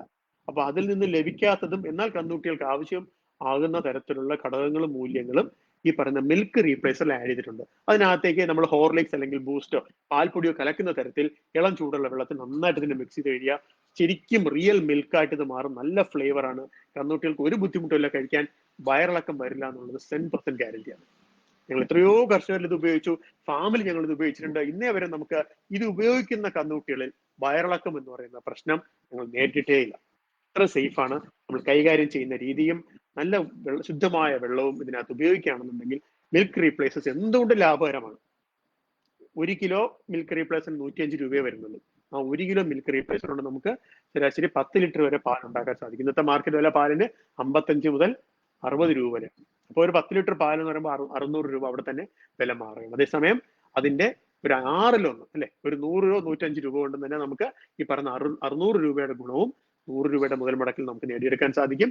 ആ പ്രോഡക്റ്റിന്റെ പേരാണ് അമൂൽ ജീവൻ. അമൂൽ ജീവൻ എന്നാണ് ഉൽപ്പന്നത്തിന്റെ പേര്. അതും ഓൺലൈനിൽ അവൈലബിൾ ആണ്. ആമസോണിലൊക്കെ പ്രോഡക്റ്റ് ഡെലിവറി കൊടുത്തു കഴിഞ്ഞാൽ വീട്ടിൽ ഡെലിവറി ചെയ്ത് തരും. പതഞ്ജലിയുടെ ഉണ്ട്, SK ഉണ്ട്, ഗോദ്രേജിന്റെ ഉണ്ട്, പല ബ്രാൻഡ്സും ഇപ്പോൾ ഈ സാധനം മാർക്കറ്റ് ചെയ്യുന്നുണ്ട്. തീർച്ചയായിട്ടും ഇവിടെ എല്ലാം ട്രിവാൻഡ്രത്തൊക്കെ ഒത്തിരി സ്ഥലത്ത് ഇത് അവൈലബിൾ ആണ്. തീർച്ചയായിട്ടും നമ്മൾ അറിഞ്ഞിരിക്കേണ്ടത് മറ്റൊരു ഉൽപ്പന്നമാണ്. ഇത് ഉപയോഗിക്കുക തന്നെ വേണം. എപ്പോഴും നമുക്ക് പാലിനെ ഡിപ്പെൻഡ് ചെയ്യാതെ പാല് കുറവുള്ള സാഹചര്യങ്ങളിൽ പോലും നമുക്ക് ഈ പറയുന്ന മിൽക്ക് റീപ്ലേസസ് ഉപയോഗിക്കാം. ഇനി മിൽക്ക് റീപ്ലേസസിന് പകരം അതും കഴിഞ്ഞിട്ട് നമുക്ക് ഇപ്പോ കാഫ് മാനേജ്മെന്റ് അവർക്കുള്ള പ്രോട്ടീൻ പൗഡേഴ്സ് വരെ ഇപ്പൊ സെപ്പറേറ്റ് വരുന്നുണ്ട്. കുഞ്ഞുങ്ങളുടെ വളർച്ചയ്ക്കായ അപ്പനമ്മ നൽകുന്നുണ്ട് നാനോ, സെർലാക്കോ, ലാക്ടോജനോ, അല്ലാന്നുണ്ടെങ്കിൽ എൻഷുറോ, ഹോർലിക്സോ, ബൂസ്റ്റോ, ഇത്തരത്തില് അവരുടെ ശരീര വളർച്ചയ്ക്ക് ആവശ്യമായിട്ടുള്ള ഘടകങ്ങൾ അടങ്ങിയ പൊടികൾ ഇപ്പോൾ കന്നുകുട്ടികൾക്കും വന്നു തുടങ്ങിയിട്ടുണ്ട്. മനുഷ്യർക്ക് വരുന്നത് പോലെ തന്നെ മൃഗങ്ങളിൽ വന്നു തുടങ്ങിയിട്ടുണ്ട്. ഒരുപാട് പ്രോഡക്ട്സ് അവൈലബിൾ ആണ്. പ്രോട്ടീൻ പൗഡേഴ്സ് ആണ്, പ്യൂർലി പ്രോട്ടീൻ ആണ്. സോയ പ്രോട്ടീനും വേ പ്രോട്ടീൻ, പാലിലുള്ള വേ പ്രോട്ടീനും കടലയിലുള്ളതും തേങ്ങാപ്പിണ്ണാക്കിലുള്ള പല പ്രോട്ടീൻസും അതിനകത്ത് ഇന്റഗ്രേറ്റ് ചെയ്ത് വൈറ്റമിൻ ഫോർട്ടിഫൈഡ് ആയിട്ടുള്ള ഒത്തിരി പ്രോഡക്ട്സ് ഇപ്പോൾ മാർക്കറ്റ് അവൈലബിൾ ആണ്. അതും 100 മുതൽ 150 ഗ്രാം ഇളം ചൂടുവെള്ളത്തിൽ മിക്സ് ചെയ്ത് നമുക്ക് പാല് കൊടുക്കുന്നതോ അല്ലെങ്കിൽ പാലിനൊപ്പമോ നമുക്കിത് കൊടുക്കാം. ഗണ്യമായ ശരീരഭാര വർധനവ് നമുക്ക് കാണാൻ സാധിക്കും. ഇപ്പൊ യൂണിവേഴ്സിറ്റികളിലും ഓർഗനൈസ്ഡ് ഫാംസിലും എല്ലാം തന്നെ ഇത് ഉപയോഗിക്കുന്നുണ്ട്. കന്നുകുട്ടി ജനിച്ച് 3-ാമത്തെ മാസം, കന്നുകുട്ടി ജനിച്ച് അതിന്റെ 3-ാമത്തെ മാസം അതിന്റെ ജനിക്കുന്ന സമയത്തുള്ള ഭാരത്തിന്റെ ഒരു ഇരട്ടിയെങ്കിലും വന്നിരിക്കുന്നു. അതായത് ജനിക്കുമ്പോൾ 40 കിലോ ഉള്ള കുട്ടിയാണെങ്കിൽ അത് 3 മാസം കഴിയുമ്പോൾ മിനിമം 80 കിലോ എങ്കിലും തൂക്കം വർദ്ധിച്ചിരിക്കണം. അത് നമുക്ക് സ്വാഭാവികമായിട്ട് ഒരിക്കലും അത് പാലിലൂടെയോ അല്ലെങ്കിൽ വെറും പച്ചപ്പുല്ലോ കൊടുത്ത് നമുക്ക് ഒരിക്കലും അത്തരത്തിലൊരു വെയിറ്റ് ഗെയിൻ ഉണ്ടാക്കാൻ സാധിക്കില്ല. ഇത്തരത്തിൽ ആരോഗ്യമുള്ള ഒരു കന്നുകുട്ടി വളർന്നു വന്നാൽ മാത്രമേ ആരോഗ്യമുള്ള ഒരു പശുവായിട്ട് മാറുള്ളൂ. അപ്പൊ നന്ന വളർച്ച നിരക്ക് കൂട്ടണം, അല്ലെങ്കിൽ ആരോഗ്യമുള്ള കന്നുകുട്ടികൾ വേണമെന്ന് ആഗ്രഹിക്കുന്നവർക്ക് ഉപയോഗിക്കാൻ പറ്റുന്ന ഒത്തിരി ഈ പറഞ്ഞ പ്രോട്ടീൻ പൗഡേഴ്സ് നമുക്ക് അവൈലബിൾ ആണ്. അത് നമുക്ക് പാലിൽ മിക്സ് ചെയ്തിട്ടോ വെള്ളത്തിൽ മിക്സ് ചെയ്തിട്ട് കൊടുക്കാൻ സാധിക്കും. വയറിളക്കം അല്ലെങ്കിൽ ഡൈജസ്റ്റീവ് പ്രോബ്ലം, ദഹന സംബന്ധമായ ഒരു തകരാറും കന്നുകുട്ടികൾക്ക് വരത്തില്ല. ഹെൽത്തി ഡൈജഷൻ ആയിരിക്കും. മലമൊക്കെ നല്ല രീതിയിൽ പുറത്തു പോകുന്നുണ്ടാവും. നല്ല രീതിയിൽ ശരീരവർദ്ധനം ഉണ്ടാവും. ഒരു ദിവസം 500 മുതൽ 600 ഗ്രാം വരെ ഒരു കന്നുകുട്ടി വെയിറ്റ് വയ്ക്കും. ഒരു ദിവസം തന്നെ 1/2 കിലോയ്ക്ക് മേളില് അതിന്റെ ശരീരഭാര വർധനവ് നമുക്ക് ഈ പറയുന്ന മിൽക്ക് റീപ്ലേസസിലൂടെയും അല്ലെങ്കിൽ കാഫിന് കൊടുക്കുന്ന പ്രോട്ടീൻ പൗഡേഴ്സിലൂടെയും നമുക്ക് നേടിയെടുക്കാൻ സാധിക്കുന്നതാണ്. അപ്പോ ഇതിൽ ഒരുപാട് പറയാനുണ്ട്. നമുക്ക് പെട്ടെന്ന് കുറച്ച് സ്പീഡപ്പ് ചെയ്ത് നമ്മളെ, കാരണം സമയം നമുക്ക് കഴിയാറായി. അപ്പോൾ ഇതിൽ ഏറ്റവും പ്രധാനം എന്ന് എനിക്ക് തോന്നിയ ഒരു കാര്യമാണ് ഈ കന്നുകുട്ടികളുടെ പരിചയം. അതുകൊണ്ടാണ് ഇത്രയും സമയം എടുത്ത് ഞാൻ കന്നുകുട്ടികൾക്ക് വേണ്ടിയുള്ള ഓരോ കാര്യങ്ങളും ഡീറ്റെയിൽ ആയിട്ട് നിങ്ങൾക്ക് പറഞ്ഞു തന്നത്. അപ്പൊ ഇത്തരത്തിൽ ഇതിൽ ഏതെങ്കിലും ഒരു ഭാഗത്ത് വീഴ്ച വന്നു കഴിഞ്ഞാൽ തീർച്ചയായും കന്നുകുട്ടി മരണപ്പെട്ടു പോകുന്നുള്ളതിൽ യാതൊരു സംശയവുമില്ല. ആരോഗ്യമുള്ള ഒരു കന്നുകുട്ടി മാത്രമേ ആരോഗ്യമുള്ള ഒരു പശുവാകും. ആരോഗ്യമുള്ള ഒരു പശുവിന് മാത്രമേ ആരോഗ്യമുള്ള ഒരു കന്നുകുട്ടിയെ പ്രദാനം ചെയ്യാൻ സാധിക്കും. ഇതെല്ലാം ഒരു ലൈഫ് സൈക്കിളാണ്. അപ്പൊ ഈ സൈക്കിളിൽ എവിടെയെങ്കിലും ഒരു പാളിച്ച പറ്റിക്കഴിഞ്ഞാൽ കംപ്ലീറ്റ് ഇത് ഫ്ലോപ്പ് ആയി പോകും. അപ്പൊ എപ്പോഴും തന്നെ നമ്മൾ കന്നുകുട്ടികളുടെ പരിചരണത്തിൽ ഒരു തരത്തിലും വിട്ടുവീഴ്ച കാണിക്കാൻ പാടില്ല. ഞാൻ ഈ പറഞ്ഞ കാര്യങ്ങൾ തീർച്ചയായിട്ടും മനസ്സിൽ ശ്രദ്ധിച്ചോളുക. ഒരു കന്നുകുട്ടി, അടുത്ത സെക്ഷൻ എന്ന് പറയുന്നത് കന്നുകുട്ടി വളർന്നിട്ട് കിടാരിയാവുന്നു അല്ലെ. കിടാരി എന്ന് പറഞ്ഞാൽ 1 വയസ്സ് തൊട്ട് പ്രസവത്തിന്റെ തലേ ദിവസം വരെയാണ് നമ്മൾ പശുവിന്റെ കിടാരി സ്റ്റേജ് അല്ലെങ്കിൽ ഹീഫർ സ്റ്റേജ് എന്ന് നമ്മൾ വിലയിരുത്തുന്നത്. ഹീഫർ സ്റ്റേജ് കുറച്ചുകൂടെ മാനേജ് ചെയ്യാൻ നമുക്ക് ഈസിയാണ്. വലിയ പ്രശ്നങ്ങളൊന്നും ഉണ്ടാകാത്ത ഒരു ലൈഫ് സൈക്കിളാണ്. ജീവിതത്തിന്റെ വലിയ തകരാറുകളോ അല്ലെങ്കിൽ കാര്യമായ ആരോഗ്യ പ്രശ്നങ്ങളോ ഉണ്ടാക്കാത്ത ഒരു കാലഘട്ടമാണ് ഒരു പശുവിന്റെ ജീവിതത്തിലെ ഹീഫർ സ്റ്റേജ്. എന്നാൽ നന്നായിട്ട് ശ്രദ്ധിക്കേണ്ടുന്നതുമായിട്ടുള്ള ഒരു കാലഘട്ടം. ഏറ്റവും കൂടുതൽ വാക്സിനേഷൻസും ഈ പറയുന്ന ഗർഭധാരണവും ഒക്കെ നടക്കുന്നത് ഈ ഹീഫർ സ്റ്റേജിലാണ്. അപ്പോ നേരത്തെ കന്നുകുട്ടി പറഞ്ഞു പോയപ്പോൾ ഞാൻ വാക്സിനേഷന്റെ കാര്യം വിട്ടുപോയിട്ടുണ്ട്. അതിനൊക്കെ ഒത്തിരി പറയാനുണ്ട്. ഒരുപാട് വാക്സിനേഷൻസ് നമുക്ക് സർക്കാരിന്റെ മൃഗാശുപത്രികൾ വഴി, നമുക്ക് കേരള സർക്കാരിന്റെ മൃഗസംരക്ഷണ വകുപ്പ് മൃഗാശുപത്രികൾ വഴി ലഭ്യമാണ്. എല്ലാ വാക്സിൻസും ഫ്രീ ആണ്. തീർച്ചയായും തൊട്ടടുത്തുള്ള മൃഗാശുപത്രിയിൽ നിങ്ങൾ കോൺടാക്ട് ചെയ്ത് കഴിഞ്ഞാൽ ഈ വാക്സിൻസ് എല്ലാം തന്നെ ഫ്രീ ഓഫ് കോസ്റ്റ് അവൈലബിൾ ആക്കാൻ സാധിക്കും. വാക്സിൻ പരമാവധി യൂസ് ചെയ്യുക. ഒരു കാരണവശാലും ഒരു പശുവോ ഒരു കന്നുകുട്ടിയോ വാക്സിനേഷൻ ചെയ്യാതെ മരണപ്പെട്ടു പോകുന്ന ഒരു അവസരം ഉണ്ടാകരുത്. തീർച്ചയായിട്ടും പശു ആയിരുന്നാലും കന്നുകുട്ടിയായിരുന്നാലും കന്നുകുട്ടിയെ 3 മാസത്തിന് മുകളിലോട്ടാണ് നമ്മൾ വാക്സിനേഷൻ ചെയ്യാറുള്ളത്. വാക്സിനേഷൻ തീർച്ചയായിട്ടും ചെയ്തിരിക്കുക. ചെയ്തില്ല എന്നുണ്ടെങ്കിൽ വളർന്നു വരുമ്പോൾ പശുവാകുമ്പോഴോ കിടാരിയാകുമ്പോഴോ രോഗബാധയ്ക്ക് അടിമയാകുകയും മരണപ്പെട്ടു പോകാനും സാധ്യതയുണ്ട്. പലപ്പോഴും ഈ പശുക്കളിലും ആടുകളിലും കോഴിയിലൊക്കെ നമുക്ക് പോളിയോ പോലെയാണ്. പോളിയോ വന്നു കഴിഞ്ഞാൽ മരണം ഉറപ്പാണ്. നമുക്ക് വരാതെ പ്രതിരോധിക്കാനുള്ള മരുന്ന് ലഭ്യമാണ്. അതുപോലെയാണ് മൃഗങ്ങളുടെ കാര്യങ്ങൾ. പലപ്പോഴും രോഗം വന്നു കഴിഞ്ഞാൽ ചികിത്സിച്ച് ഭേദപ്പെടുത്തി എടുക്കുന്നതിന് ഒരുപാട് പരിമിതികളുണ്ട്. അതേസമയം രോഗം വരാതിരിക്കുന്നതിന് നമുക്ക് സർക്കാരിന്റെ വാക്സിൻസ്, വളരെ ഇഫക്റ്റീവ് ആയിട്ടുള്ള വാക്സിൻസ് നമുക്ക് അവൈലബിൾ ആണ്. തീർച്ചയായിട്ടും എല്ലാ വാക്സിന്റെ ഉപയോഗവും കർഷകര് പ്രയോജനപ്പെടുത്തുക. ഒരിക്കലും അത് ചെയ്യാതെ പോകുന്നത്. ഇപ്പൊ ഈ കന്നുകുട്ടി കഴിഞ്ഞ് കിടാരി ആയിരിക്കുമ്പോൾ പോലും വാക്സിനേഷൻ വർഷാവർഷം എടുക്കുന്ന വാക്സിൻ നമ്മൾ ഒരിക്കലും മുടങ്ങാൻ പാടില്ല. കിടാരികളെ തിരഞ്ഞെടുക്കുമ്പോൾ നമ്മളൊരു കാര്യം അറിയേണ്ടതുണ്ട്. നേരത്തെ പറഞ്ഞു, ഒരു ദിവസം 1/2 കിലോ മുതൽ ഒരു 600-700 ഗ്രാം വരെ പ്രതിദിനം അതിന്റെ ശരീരഭാര വർധന ഉണ്ടാകാറുണ്ട്. അപ്പൊ ഇത്തരത്തിൽ നല്ല ആരോഗ്യമുള്ള കന്നുകുട്ടികൾ മാത്രമേ ഒരു ആരോഗ്യമുള്ള കിടാരിയായിട്ട് മാറാറുള്ളൂ. അതല്ലാതെ വളർന്നു വരുന്ന എല്ലാ കന്നുകുട്ടികളെയും നമ്മൾ വളർത്തി പശുവാക്കാൻ വേണ്ടി വിചാരിച്ചാൽ ഒരിക്കലും അത് വിജയിക്കില്ല. എപ്പോഴും ആരോഗ്യമുള്ള കന്നുകുട്ടികളെ ആരോഗ്യമുള്ള പശുവായിട്ട് മാറാറുള്ളൂ. അപ്പൊ ഒരു കിടാരി സ്റ്റേജ് ആയിരിക്കുമ്പോഴും ഇതിന്റെ ശരീരഭാരം, ഇടുപ്പലിന്റെ വിസ്തീർണം, കാലിന്റെ ബലം, ഇതെല്ലാം നോക്കിയിട്ടാണ് ഇതിനെ കുത്തിവെക്കാൻ യോഗ്യമാണോ, ഗർഭധാരണത്തിന് ഈ കന്നുകുട്ടി യോഗ്യമാണോ അല്ലേ എന്ന് നമ്മൾ തീരുമാനിക്കുന്നത്. അതൊരു നല്ലൊരു ഡോക്ടറെയോ അല്ലെങ്കിൽ തൊട്ടടുത്തുള്ള മൃഗസംരക്ഷണ വകുപ്പ് ഉദ്യോഗസ്ഥരെ നമുക്ക് കാണിച്ചു കഴിഞ്ഞാൽ തീർച്ചയായിട്ടും ഈ പറഞ്ഞിട്ടുള്ള സേവനം നിങ്ങൾക്ക് ലഭ്യമാകാൻ സാധിക്കും. ഒരു കിടാരി ഇത് ആരോഗ്യവതിയാണോ, ഇതിന് ഏത് ബീജം കുത്തിവെക്കുന്നില്ല. ഒരുപാട് ബീജം ഇപ്പോൾ കേരള സർക്കാർ നമുക്ക് KLD ബോർഡിൽ നമുക്ക് ലഭ്യമാണ്. എല്ലാ ബീജവും എല്ലാ കിടാരികൾക്കും ഒരിക്കലും അനുവദനീയമല്ല. അപ്പോൾ ഓരോ കന്നുകുട്ടികൾക്കും അതിന്റെ ആരോഗ്യം അനുസരിച്ച് അതിന്റെ ഇനമായ അതിന്റെ തനത് ബ്രീഡിന്റെ സെമൻ നമുക്ക് അവൈലബിൾ ആണ്. അപ്പോൾ അത് ഏതാണ് കുത്തിവെക്കേണ്ടത് തീർച്ചയായിട്ടും ഒരു ഡോക്ടറുടെ സേവനത്തിലൂടെ മാത്രമേ അത് തീരുമാനിക്കാവുള്ളൂ. അതല്ലാതെ അറിവില്ലാതെ നമ്മൾ ഒരു ഇപ്പോൾ നാടൻ ഇടയ്ക്കൊരു വീട്ടിൽ പോയപ്പോൾ കണ്ടത് നാടൻ ഒരു ജേഴ്സിയുടെ ക്രോസ് ആണ്. ജേഴ്സിയുടെ ക്രോസിൽ കൊണ്ടുപോയിട്ട് അദ്ദേഹം പ്രൈവറ്റ് ആയിട്ട് ഒരു ഇൻഫർമേഷൻ നടത്തി കുത്തിവെച്ചത് ഇമ്പോർട്ടഡ് സെമൻ ആയിരുന്നു. വിദേശ സെമനെ ഒരു ജേഴ്സിയുടെ ഒരു ക്രോസിൽ, ജേഴ്സി പശുവിന്റെ ക്രോസിൽ കുത്തിവെക്കുകയും പ്രസവം ആദ്യ ബുദ്ധിമുട്ടുമായിരുന്നു. പ്രസവം ഏകദേശം ഒരു 6-7 മണിക്കൂറിന് മേലെ ഞങ്ങൾ ഒത്തിരി പാടുപെട്ടിട്ടാണ് നമ്മൾ കന്നുകുട്ടിയെ പുറത്തെടുക്കുന്നത്. അതിന് കാരണം എന്ന് പറഞ്ഞാൽ ഒരിക്കലും ഈ പറയുന്ന ഇമ്പോർട്ടൻസ് സെമൻ അല്ലെങ്കിൽ വിദേശ പശുവിന്റെ കുഞ്ഞിനെ താങ്ങാനുള്ള ആരോഗ്യം ഈ പറയുന്ന കിടാരിക്ക് ഉണ്ടാവില്ല. അപ്പോൾ കിടാരിയെ നമ്മൾ തിരഞ്ഞെടുത്ത് കുത്തിവെക്കുന്നതിന് യോഗ്യമാണോ എന്ന് തീരുമാനിക്കുന്നത് ഇതിന്റെ ഇടുപ്പലിന്റെ വിസ്തീർണവും കാലുകളുടെ ബലവും ശരീരത്തിന്റെ ശരീരഭാരത്തിനെയും അടിസ്ഥാനത്തിൽപ്പെടുത്തിയിട്ടാണ്. അപ്പോൾ ഇതിൽ ഏതെങ്കിലും ഒരു ഘടകം വിട്ടുവീഴ്ച ചെയ്തു കഴിഞ്ഞാൽ തീർച്ചയായിട്ടും ഒരിക്കലും അതിനെ കുത്തിവെക്കാതിരിക്കുക. കുത്തിവെച്ച് പശുവായി കഴിഞ്ഞാൽ എന്നും അതിന് രോഗത്തിന് അല്ലെങ്കിൽ ചികിത്സിക്കാനോ മാത്രമേ നമുക്ക് സമയമുണ്ടാകാറുള്ളൂ. അടുത്ത സെക്ഷൻ എന്ന് പറയുന്നത് നമ്മുടെ പ്രധാനപ്പെട്ട പശു അല്ലെങ്കിൽ കറവ പശു അഥവാ ഗർഭിണി പശു, ഇതിന്റെ പരിചരണത്തെ പറ്റിയാണ്. അപ്പൊ പശുവിനെ പറ്റി പറയുമ്പോൾ എല്ലാവർക്കും അറിയാം ഏറ്റവും കൂടുതൽ ചെലവുണ്ടാകുന്നത് തീറ്റയിലാണ്. ഒരു പശുവിൽ നമുക്ക് കിട്ടുന്ന 1 ലിറ്റർ പാല്, ആ കിട്ടുന്ന 1 ലിറ്റർ പാലില് ഒരു 75 മുതൽ 80% ചെലവും പോകുന്നത് പശുവിന്റെ തീറ്റ ചെലവിലേക്കാണ്. അപ്പൊ പശുവിന് എന്താണ് ശാസ്ത്രീയമായിട്ടുള്ള തീറ്റ രീതി എന്താണ് നമ്മൾ അറിഞ്ഞിരിക്കണം. അതറിയാതെ കാണുന്ന എല്ലാ പച്ചപ്പും വാരി കൊടുത്ത് കാണുന്ന എല്ലാ തീറ്റയും കൊടുത്ത് പശുവിനെ ശരീരം അങ്ങോട്ട് പുഷ്ടിപ്പെടുത്തി പാലുണ്ടാക്കുമെന്ന് ഒരിക്കലും നമ്മൾ ഒരു തെറ്റിദ്ധാരണ നമുക്ക് ഉണ്ടാകാൻ പാടില്ല. അപ്പോൾ അതില് അറിയണമെന്നുണ്ടെങ്കിൽ ഒരുപാട് ഈ പശുവിന്റെ തീറ്റ രീതി അല്ലെങ്കിൽ ഇതിന്റെ ഫീഡിങ് ന്യൂട്രീഷൻ എന്ന് പറയുന്നത് ഏകദേശം ഒരു 2 ദിവസത്തോളം കണ്ടിന്യൂസ് ആയിട്ട് പറയാനുള്ള ഒരു ടോപ്പിക്കാണ്. അതൊരു 5 മിനിറ്റ് കൊണ്ട് നിങ്ങൾക്ക് മനസ്സിലാവുന്ന രീതിയിൽ ഞാനത് പറഞ്ഞുതരാം. എപ്പോഴും പശുക്കളിൽ അതായത് പ്രസവം കഴിഞ്ഞ് ആദ്യത്തെ 3 മാസം വരെ കൊടുക്കേണ്ടുന്ന തീറ്റ എന്ന് പറയുന്നത് എപ്പോഴും ഊർജ്ജ സമ്പുഷ്ടമായ തീറ്റയാണ്. അതായത് ഹൈ എനർജി കണ്ടന്റ് കൂടുതലും ഒരു protein high energy low protein high fibre diet ആണ് എപ്പോഴും പ്രസവം കഴിഞ്ഞ് ആദ്യത്തെ 3 മുതൽ 4 മാസം വരെ പശുക്കൾക്ക് ആവശ്യമായി വരിക. അതേസമയം നമ്മുടെ നാട്ടിൽ ലഭ്യമായിട്ടുള്ളതോ low energy high protein low fibre diet ആണ്. അതിൽ അന്നജത്തിന്റെ അളവ് എപ്പോഴും ഈ പറഞ്ഞ എനർജിയുടെ അളവ് കുറവും പ്രോട്ടീന്റെ അളവ് വളരെ കൂടുതലുമായിരിക്കും. അതല്ല ശരിക്കും ഒരു ഉൽപാദന അല്ലെങ്കിൽ പ്രസവം കഴിഞ്ഞ് പാൽ ഉൽപാദനത്തിൽ നിൽക്കുന്ന ഒരു പശുവിന്റെ ആവശ്യം. പ്രസവം കഴിഞ്ഞ് നിൽക്കുന്ന പശുവിന് ശരിക്കും വേണ്ടത് പാലുൽപാദനത്തിന് സഹായിക്കുന്നതും പ്രജനനത്തിന് സഹായിക്കുന്നതും പശുവിലെ ഊർജം അഥവാ എനർജിയാണ്. അപ്പോൾ എനർജി റിച്ച് റേഷൻ നമ്മൾ ഈ പ്രസവം കഴിഞ്ഞ സമയത്ത് പശുവിന് കൊടുത്തില്ല എന്നുണ്ടെങ്കിൽ തീർച്ചയായിട്ടും പശുവിന് ആരോഗ്യ പ്രശ്നം ഉണ്ടാവും. ആ എനർജി കുറവിൽ നിന്ന് പിന്നെ മെറ്റബോളിക് ഡിസീസിലേക്ക് അത് നയിക്കും. കാൽഷ്യം കുറയുക, ഗ്ലൂക്കോസ് കുറയുക, ഫോസ്ഫറസ് കുറയുക, അതിന് ദഹനക്കേട് ഉണ്ടാവുക, കാല് വീക്കം ഉണ്ടാകുക, തുടർന്ന് ഒത്തിരി രോഗങ്ങൾക്ക് ഈ പറയുന്ന എനർജിയുടെ അഭാവം വഴിവെച്ചിരിക്കാം. അപ്പൊ എപ്പോഴും ഓർത്തുള്ള പ്രസവം കഴിഞ്ഞാൽ പശുവിന് എപ്പോഴും എനർജി റിച്ച് റേഷൻ നമ്മൾ കൊടുക്കുക, അതായത് ഊർജ്ജ സമ്പുഷ്ടമായ ഭക്ഷണം നമ്മൾ കൊടുക്കുക. അപ്പൊ സ്വാഭാവികമായിട്ട് ചോദിക്കുക എന്താണ് ഊർജ്ജ സമ്പുഷ്ടമായ ഭക്ഷണം? ഊർജ്ജം എന്ന് പറഞ്ഞാൽ എനർജി പ്രദാനം ചെയ്യുന്ന ഏതൊരു ഭക്ഷണത്തിനെയും നമുക്ക് ഊർജ്ജം അല്ലെങ്കിൽ എനർജി റിച്ച് സോഴ്സ് അല്ലെങ്കിൽ ഊർജ്ജ സമ്പുഷ്ടമായ ഭക്ഷണം എന്ന് പറയാൻ സാധിക്കും. അപ്പൊ നമ്മുടെ ചുറ്റുവട്ടത്ത് ഏറ്റവും ചെലവ് കുറവിൽ പെട്ടെന്ന് കിട്ടുന്ന ഒരു ഉൽപ്പന്നം ഈ പറയുന്ന എനർജി സോഴ്സ് ആണ് ചോളം, മക്കച്ചോളം അഥവാ മെയ്സ് എന്ന് പറയുന്നത് തീർച്ചയായും പശുവിന് ഒഴിച്ചുകൂടാൻ പറ്റാത്തൊരു സാധനമാണ്. എന്നാൽ നമ്മുടെ നാട്ടിൽ തീരെ ആൾക്കാർ കൊടുക്കാത്തതുമായിട്ടുള്ള സാധനമാണ് ഈ പറയുന്ന ചോളം, മെയ്സ് എന്ന് പറയുന്ന ഉൽപ്പന്നം നമ്മുടെ മനുഷ്യരെ കഴിക്കുന്ന ചോളം, മക്കച്ചോളം അല്ലെങ്കിൽ പൊരി. മെയ്സ് എന്ന് പറയുന്ന അതേ സാധനം തന്നെ പശുവിന് കൊടുക്കാറുണ്ട്.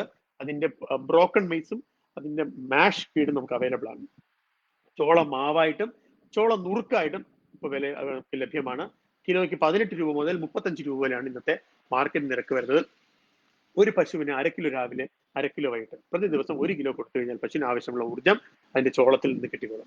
ചോളം എന്ന് പറഞ്ഞാൽ ശരീരത്തിൽ എക്സലന്റ് ആയിട്ടുള്ള ഒരു എനർജി സോഴ്സ് ആണ്. വേറെ യാതൊരു തരത്തിലുള്ള അതിന് ഡൈജസ്റ്റീവ് പ്രോബ്ലംസ് ഉണ്ടാക്കാൻ ചോളത്തിന് കഴിവില്ല. നമുക്ക് ഒരു ആവറേജ് ഒരു 1 മുതൽ 1.25 കിലോ വരെയുള്ള ചോളം ഒരു പശുവിന് നമുക്ക് തീർച്ചയായിട്ടും ഫീഡ് ചെയ്യാൻ സാധിക്കും. ഇത് പ്രസവിക്കുന്നതിന് 2 ആഴ്ച തൊട്ട് തുടങ്ങാം. പ്രസവിക്കാൻ നിൽക്കുന്ന നിറഗർഭിണി അല്ലെങ്കിൽ പൂർണ്ണ ഗർഭിണി ആയിരിക്കുമ്പോൾ പ്രസവിക്കുന്നതിന് 21 ദിവസം മുമ്പ് നമ്മൾ ഇത് സ്റ്റാർട്ട് ചെയ്യുന്നു. ചോളം തീരുന്നത് പ്രസവം കഴിഞ്ഞ് 4 മാസം വരെയാണ്. അല്ലാതെ പശുവിന് ദിവസവും ചോളം കൊടുക്കേണ്ട ആവശ്യം വരുന്നില്ല. ഈ ഇവിടേക്കാണ് ചിലപ്പോൾ പലപ്പോഴും വീഴ്ച പറ്റി പോകുന്നത്.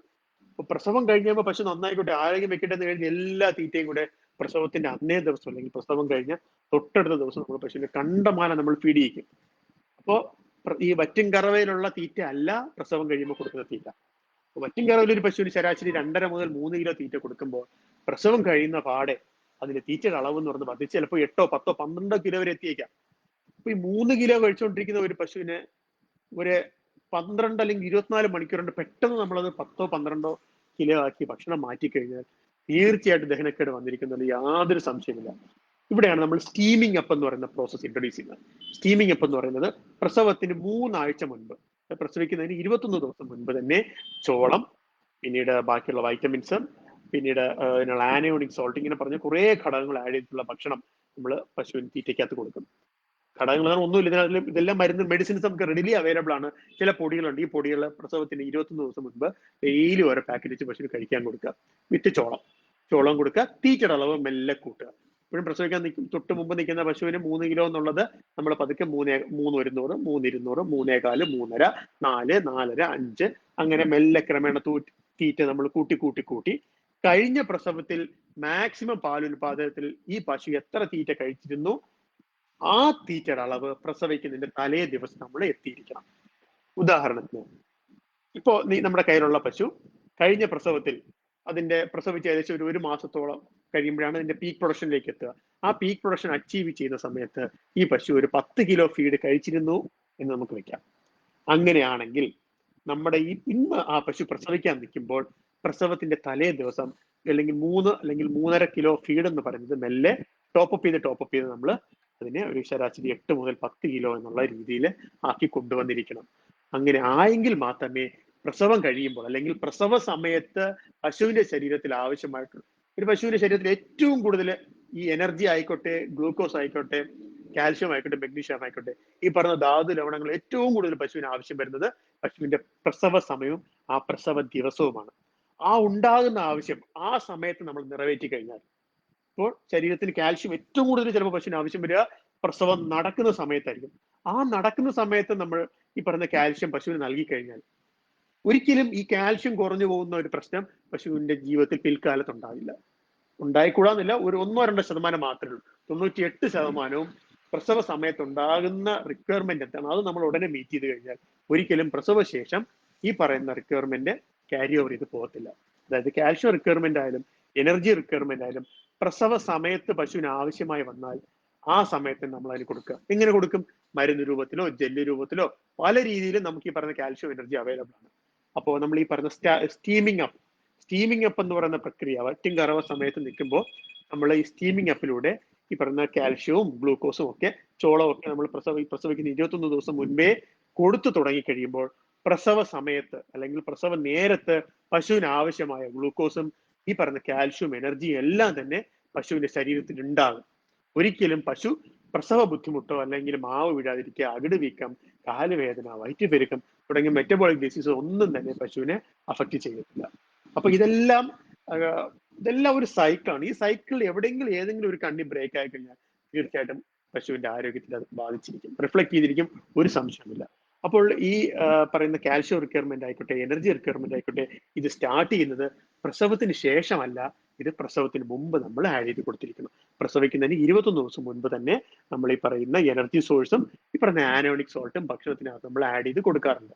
ഇത്തരത്തിൽ കൊടുത്തു കഴിയുമ്പോൾ പ്രസവ സമയത്ത് ഈ പശുവിന് ആവശ്യമായിട്ടുള്ള എനർജിയും അതിന്റെ ന്യൂട്രിയൻസും ഈ പറയുന്ന ഭക്ഷണത്തിൽ അല്ലെങ്കിൽ ട്രാൻസിഷൻ ഫീഡിങ്ങിലൂടെ പശുവിനെ സ്വായത്തമാക്കാൻ സാധിക്കുന്നു. അതിലൂടെ പശുവിന് ഒരിക്കലും ആരോഗ്യപ്രദമായ പ്രശ്നങ്ങൾ പിന്നീട് ക്യാരി ഓവർ ചെയ്ത് വരുന്നില്ല. ഇപ്പൊ നമ്മൾ അങ്ങനെ കൊടുക്കാതിരിക്കുന്നത് കരുതാം. സാധാരണ ഇപ്പൊ കൊടുക്കുന്ന ഒരു 3-3.5 കിലോ തീറ്റ മാത്രമേ നമ്മൾ പശുവിന് കൊടുക്കുന്നുള്ളൂ. പശു പ്രസവിക്കുന്ന സമയത്ത് വളരെയധികം കാൽഷ്യവും ഗ്ലൂക്കോസും ശരീരത്തിന് ആവശ്യമായി വരുന്നു. പക്ഷേ പശുവിന്റെ ശരീരത്തിൽ ഇത്തരത്തിൽ ആവശ്യമായിട്ടുള്ള കാൽഷ്യവും ഗ്ലൂക്കോസും ആ തൽസമയം അത് ലഭ്യമല്ലാതായി വരുന്നു. കാരണം വളരെ കുറച്ച് അളവിൽ തീറ്റയും കുറച്ച് പുല്ലുമായിരിക്കും ചിലപ്പോൾ പശു കഴിഞ്ഞ ദിവസങ്ങളിൽ കഴിച്ചിട്ടുണ്ടാവുക. ഒരിക്കലും ഈ പറഞ്ഞ തീറ്റയ്ക്കകത്തുനിന്ന് പുല്ലിടുന്ന ശരീരത്തിന് ആവശ്യമായ കാൽഷ്യമോ ഗ്ലൂക്കോസോ ലഭ്യമാവില്ല.